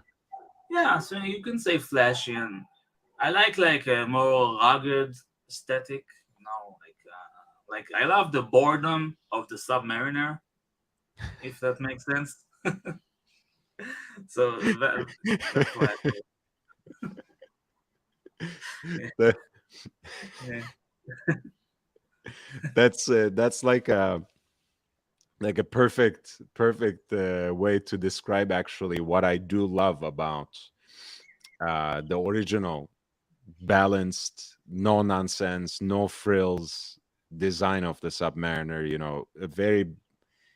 A very balanced style, uninterrupted by anything. Just two lines of writing at 6 o'clock. You know, you don't need much more than that. Yes, yes. The two liner. Yeah, that's a watch I regret selling. And you were selling yours. You were telling me that yours was full set, right? Is that right? Or was it Probably the not. other way around that No, you want? I've had a 16610 Okay. full set receipts from 2004, everything, and the 14060 full set receipts, and I knew who was the original owner. I actually had his name. I actually thought about contacting him and talking to him. So yeah, it was very Nice. good one. Yeah, look, I mean those pieces are coming to a realistic price point again. So I don't know if you're still interested in acquiring. I know you said you like your Coke and you don't want to really do anything else, but Yeah, how can you let go of this, man? I mean, it's just, sorry, it's not focusing, but the Coke just has this something special about it. I don't yeah. use the GMT function, but I don't know. just Yeah, man. wait. That's Mitch, right? Hey, well, I mean, that's Meech imitating Archie. So Ah, it's okay. yeah, That's fine. man. Yeah, yeah. Interesting. Can I be frank and honest with you? Yeah. Uh, yeah, Shamba. I can't. It's beautiful. It's my one and done. I mean, I have more, but I wear this like exclusively. Yeah, it's a great watch. Again, that's the thing about the GMT Master in general. It does have a very useful function, but most people are, I mean, myself included, I like keeping track of another time zone by all means, but most people really wear it for the aesthetics, for the extra pop of color on the dial with the 24-hour hand, for the bicolor bezel, you know. Mhm. And to me, the Coke has its charm exactly because of that, because it doesn't bring in another color, right? It's black, red, red Yeah. 24-hour hand. That's it, right? You don't want to mess things up too much, because the others, I think, get a little bit too exciting for my um for my more boredom oriented watch collection, as you saw. Great, Yeah. nicely put it. Uh, I want to comment on that. You said like it's black, red, and it's very functional. If you'd say like aesthetic wise, Yeah. and that brings me to something I thought about last week, I think, and I talked about it with who was it? With somebody else in the streams. Mm, So Hans Wilsdorf, he was German. yes. Yes, he's German and was born in Germany, but he's buried in Switzerland. But he was German. You can't change it. So I was thinking, if Rolex is a Swiss brand, but is there anything like German in Rolex? And what comes to mind is like you said it, like it's very functional, and that's something that I associate with German products and just how Germans do things. So I'm just thinking out loud. Maybe there's something German, maybe a little German in Rolex. It's not a coincidence.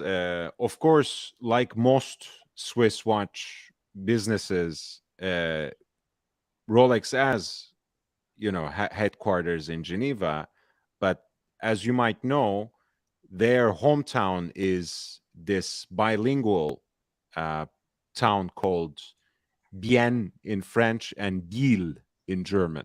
So Mhm. they're kind of on the edge when you think about it, and I think that has something, without essentializing it necessarily. And I know that's not what you were doing either. There's a sense that Rolex occupies that wedge between the traditional horological craft that is more associated with valet de joux, which is more French speaking, more francophone, and uh, this perhaps Teutonic utilitarian pragmatic aspect, and it brings them together. And Omega is from the same town too, so maybe there's something to be said about that as well. So it's an important line of thought for sure. I would agree with what you're saying. Hmm. Yeah, that's a good point. Yeah, it's what I was thinking. But Omega, was it founded by Germans? No, I don't think so. German speaking Swiss, if I'm not mistaken. Oh, really? Shamba, he mentioned that he was British. Yeah, he had like this obsession with UK. He did start his business in the Mhm. UK, and Yeah. he always felt a debt of gratitude. That's why he was sending those Rolex watches to be paid for later to prisoners of war. Yeah. Yeah.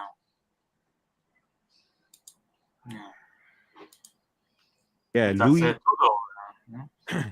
Louis Brandt is the founder of Omega, and I'm assuming that he was, from the last name, I'm assuming he was a German speaker, but you never know. But it is based in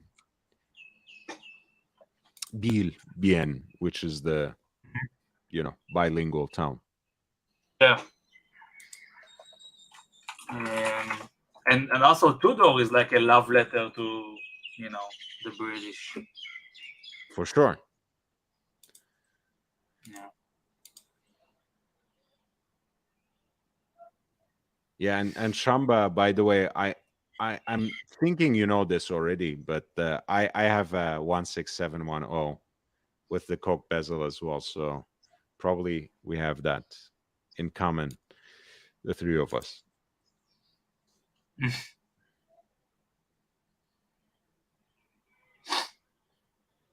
Well, it's also, of course, there's now a resurgence of a lot of British brands.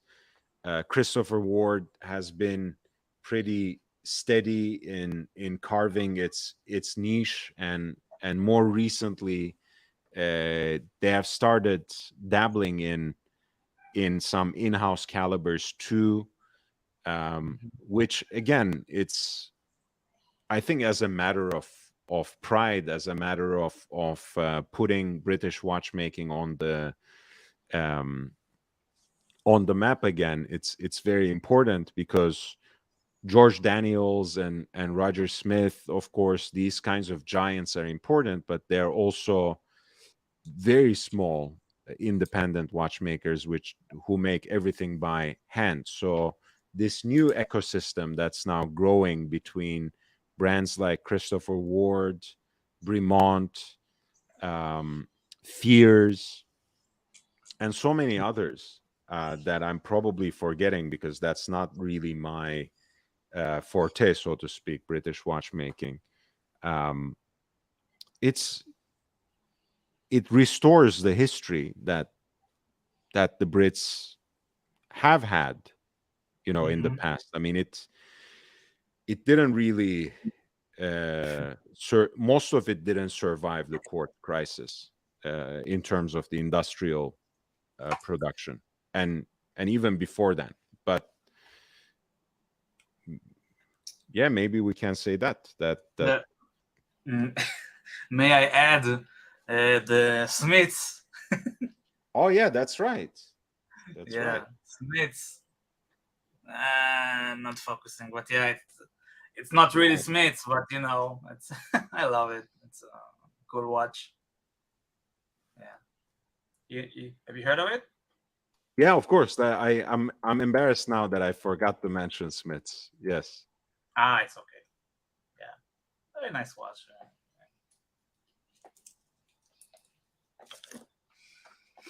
Mm. It was part of the crew. We were talking about Everest, right? Part of the crew was wearing Smiths watches as well. Yeah, Yeah. Hillary was wearing Smiths, according to stories. I wouldn't be surprised. I think Rolex always has a way of kind of supplanting and overtaking the entire um, accomplishment and valor. I mean, we were talking about dive watches, and specifically through Rolex and Tudor, but we all know, in terms of the timing, the first modern dive watch is not the Submariner. It's Blancpain 50 Fathoms, right? Which of course kind of set the codes, both in terms of the specifications and even the aesthetics of the genre. But Rolex released right after, and kind of redefined the genre almost instantly, and it's the Submariner that comes to mind as the diving watch before 50 Fathoms, for sure. So Yeah.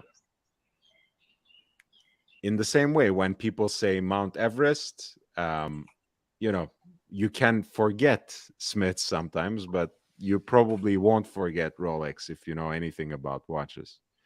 Exactly. It's the power of branding, I think. Absolutely. Rolex is, I mean, it's a very powerful brand beyond the world of watches even. Yeah, and as you said, it's interesting thought. Like Don Pan was the OG, but Rolex like defined what a diver should look like, more or less. Yeah. What do you think about this opaline or white dial Black Bay GMT? I prefer the black one, the OG, but I do like this opaline off-white scheme. But it doesn't work for me. Something doesn't work here for me. I don't know. I think they should have applied it to the Black Bay Pro, so it will be like a Polar.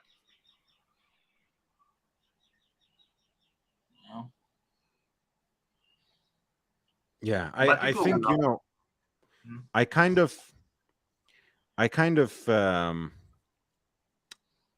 share Aussie's point of view when it comes to that, in the sense that the Black Bay Pro is more of a tribute to the 1655, the original Explorer 2, than the later versions of it.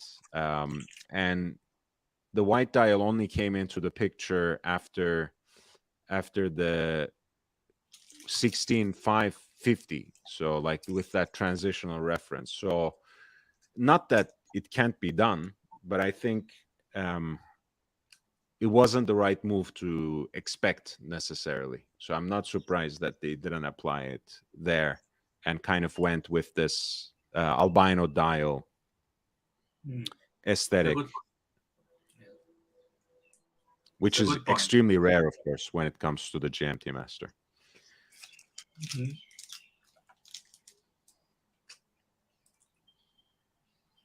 But it will be a hit, I believe. I think so, mostly because it offers something different, something that is still recognizable within that aesthetic. I like it honestly better than their version of the root beer, honestly. Me too. And as much as the black dial is the kind of canonical version, I find that too similar and too derivative in a way from in connection to the Rolex version. So I'm actually quite happy to see something different, something a little more divergent compared to what Rolex has already offered. Not necessarily now. I mean, I wouldn't compare these to GMT Master 2, but probably to watches like a 5-digit Rolex. That's what I would compare this GMT with. And in that case, I'm glad they have something that's more distinct than something that could be mistaken for a 5-digit Pepsi, right? Yeah.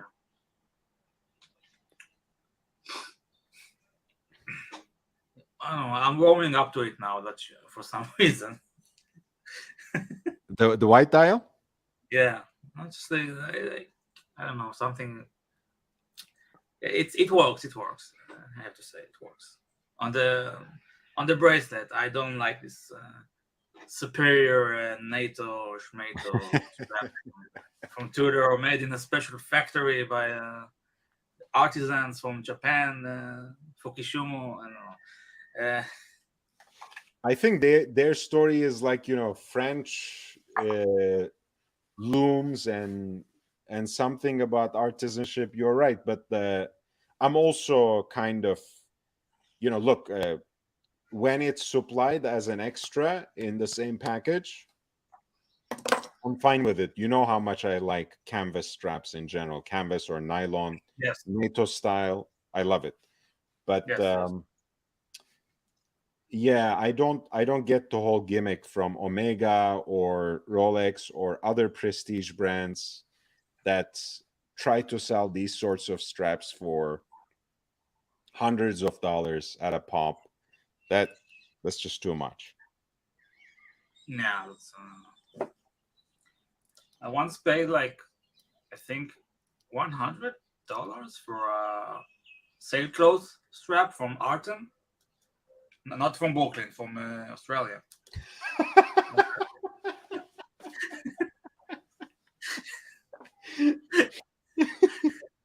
And it was Okay. worth it. It was worth it. Yeah, I know the strap company, Artem Straps. It's called, right? Yeah, Artem. Yeah. Is it because his name is Artem or something else? I have no idea. Well, maybe we can check together. They make great straps. Great straps. About Artem, it says okay, it comes from the Latin motto ars est celare artem. True art conceals the means by which it is achieved. That's a very nice way to put it. Sorry. Is it Yeah. too on the nose? No, it's beautiful. It's a Latin. it's a nice metaphor. Yeah, it's a nice metaphor. If I would. Art imitates life, and life imitates art. Out Escalare Super Chat Artem. Shit. um, but yeah, apparently it's based in Adelaide, in Australia. Two friends with a passion for horology and all things that make these tiny machines feats of human innovation. Um, I've heard that they have very nice sailcloth straps, right? Yeah, very, very nice. Well, I didn't have anything to compare it to, but it was very, very good. It felt luxury. I love the styling, this old school um, kind of NATO strap buckles like this. I love it. Or rubber strap buckles. It's Yeah, yeah. they're very cool. High quality. High quality. And it is a lot of money. I mean, Yeah. I'm sure, look, Blancpain and Patek have similar styles of straps. I'm sure they ask multiple times this when you want their OEM straps. So to be fair, but yeah, they have also a series of NATO straps apparently for Commander Bond. Yeah. I heard. I saw a few people say that the bracelet on the 50 fathoms of our time, the chunky one, is not Mhm. that great. So it's interesting. The bracelet on the 50 fathoms. Mm-hmm. I've actually never tried it on with a bracelet. I've seen it in pictures, but I've never actually tried it on. Mm-hmm. Yeah, me neither. It's too big So anyway. yeah, like this, right? This Yeah. this bracelet. Yes, yes, this one, this one. It's sexy, but Yeah, I like how especially the center links are kind of rounded. mm-hmm. Yeah, it's quite unique. Yeah, Oh, it's a look, it's big too big. watch, man. too big. Why? Why make it? It's 45, I think. 44. It's 45, yeah, 45. why? They made a 42 now, I think, or 41, but very limited. Yeah, the 70s anniversary limited edition was the 42.4 or something like that.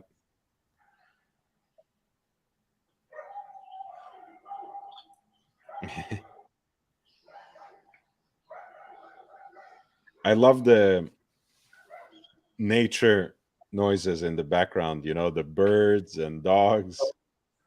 Sounds Yeah, fun. it's we have a lot of wildlife in Israel.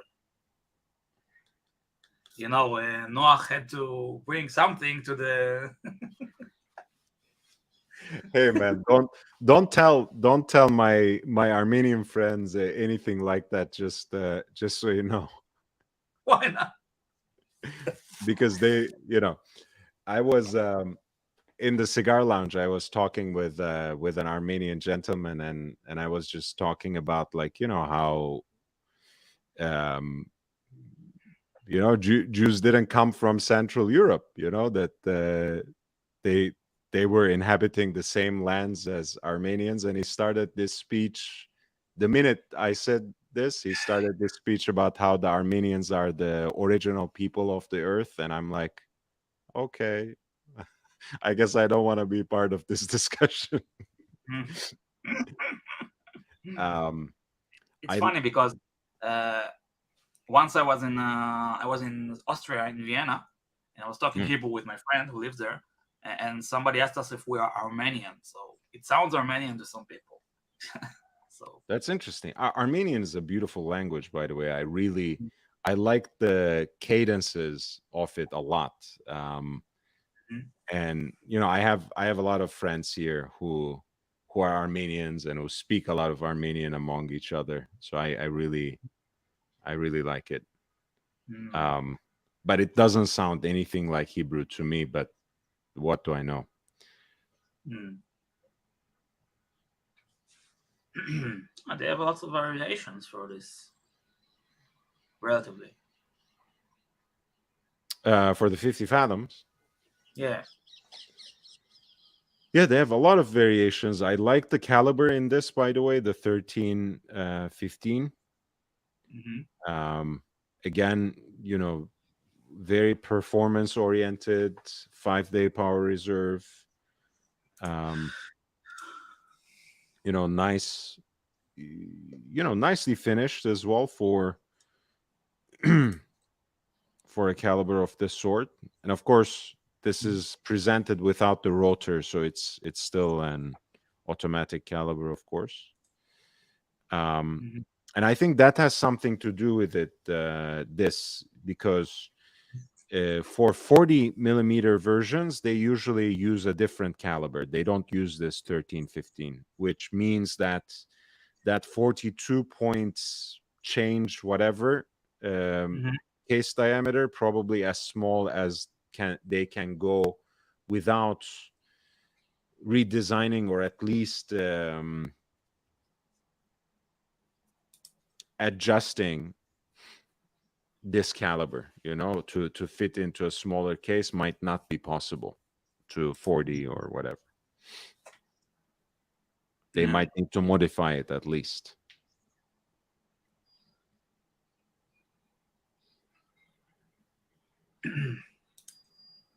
But yeah, I'm a fan of the 50 fathoms. It's just, most versions that are out there are just too big for me. Hmm.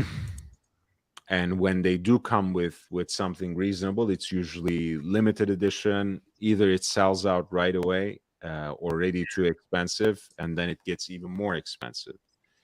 Hmm. Yeah. So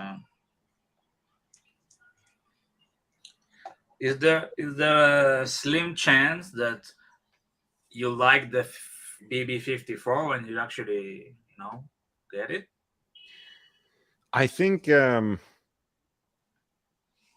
still Black Bay 58 bronze fan. So if I get a Black Bay watch soon it would be that. Mm-hmm. But who knows? I mean, I didn't realize how much I actually liked the Black Bay 58 bronze before I actually tried it on. I mean, I kind of liked the idea of it, and I had to wear it to be convinced. So in the same way, maybe I will like the 37 so much that I'll say, okay, maybe I like the Tudor Black Bay 54. Who knows? But it's I mean, I actually like how austere, how simple, balanced it is. Yeah. Yeah, exactly. And again, I'm a two-liner purist, but in this case, I feel, with it has a good balance. I feel like maybe it will be a little too naked with just two lines, this particular version. Mm-hmm. So Yeah. if it had pencil hands, I think I would have gone for it for sure. Mm. I think that could be a very interesting watch, but maybe Shamba was saying it earlier. That would have made it too much like an homage, and Tudor, as faithful as it is to its past, it's not an homage brand, so it's maybe not appropriate. Yeah. By the way, they put the Burgundy, the 41, on Jubilee, right? Right. What do you think about that? Well, it's funny because people were putting these watches on Jubilee before on aftermarket straps on bracelets, Right. thinking like, but now that Tudor put it on a Jubilee bracelet, I'm like, actually it looks good. So that's but I mean, okay, so they put it on Jubilee, respect, it looks good, but what other than that, is there any innovation here? How do you mean? I don't know, new movement, new clasp, something. Just the bracelet. That's everything. That's the big Oh, no, noise in the it team. is. It's Meta's. It's the Meta certified caliber. So it has that distinction. Yeah. It is a solid case back though, unlike the ceramic, which is also Meta certified, as you can see here. Mm. I think other than that, to me, it's again kind of Tudor's perfect recipe at this point. It takes something very familiar and kind of nostalgia inducing from the past, and I kind of have a soft spot for Submariners or Rolex style dive watches on Jubilee bracelets. I think a modern Rolex Submariner would look nasty on a Jubilee bracelet, just to put it out there for the record. But vintage Rolex subs and vintage Tudor subs look great. So I'm glad they brought it back. But, a burgundy bezel for that is, of course, very unique. And it's exactly, again, the kind of little thing that they do that we obsess over. It's like one bezel color can take us until next until next March. I mean, the funny thing yesterday, when Mr. GMT came in with a piece of news that he heard from another channel. Oh, Rolex came out with the 70th anniversary Submariner, and what is it? Does it exist? Can we eat it? Finally, it turns out that just as they do over the years, they have changed like the tint of the green color on the Submariner bezel. And somehow people read into that's what they did for the 70th anniversary, etc. But yeah, the idea is, again, innovation. I guess it's the T-fit clasp for the bracelet, if I'm not mistaken, just to double check. Yeah. The Metas certified chronometer caliber, and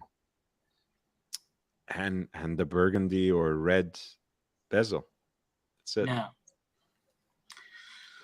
The problem I have with this watch is that it's very, very thick. Mm. It's top heavy, and I don't know. I don't know if you ever had the chance to handle one.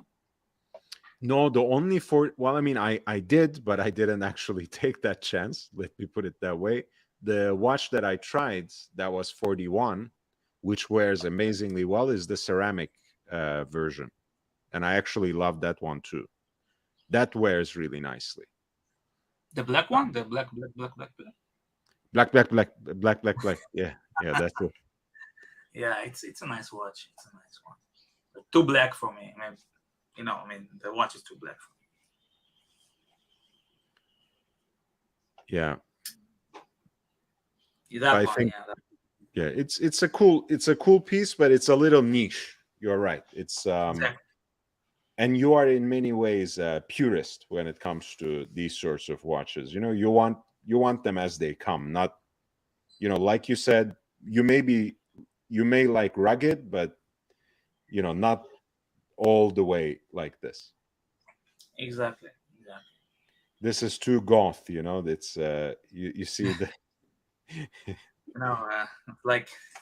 like a church in Germany from the medieval, it's like, this is what the vibes I get from it, which is cool, but I don't want to wear it, Yeah, I kind of, I like the fact that, they gave it an exhibition case back, but also finished the bridge plates in a way that would align with the larger color scheme of the watch. So I do appreciate this watch. Again, it's not necessarily at the top of my list, but certainly it's something I like.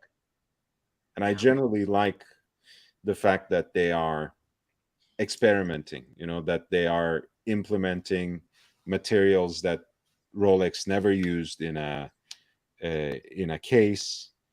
Maybe they will go even beyond at a certain point. Who knows? Maybe next year they will have a ceramic bracelet for something like this. Who knows? Yeah, the future is clouded with mystery. The future is female. No, the future is she, they. Not enough, I think. Not enough pronouns in that. But yeah, they, I live in California, so I see these shirts around all the time. Yeah. The prices are increasing in the meantime. The Black Bay 58 is almost 4,000 at list already. 4,005. Like 39.50, I think. That's a lot. You will have Depeche Mode? Yes, of course. Notice the song Master and Servant? Yeah. Did I show you that clip from their like very youthful performance in Germany? No, you didn't. Oh my God, it's one of the most, like, the audience in that performance is one of the most German things that I've ever seen in my entire life. I know they're probably old people who don't even look at the. No, right? no, not Okay. even. We have about 2 minutes anyway, so let's say goodbye and we can watch it together in the background. Guys, Sure. thank you so much.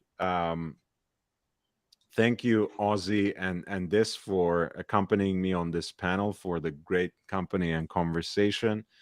Thank you, everyone in the chat, for your questions, for your interventions, for your interjections. Shamba,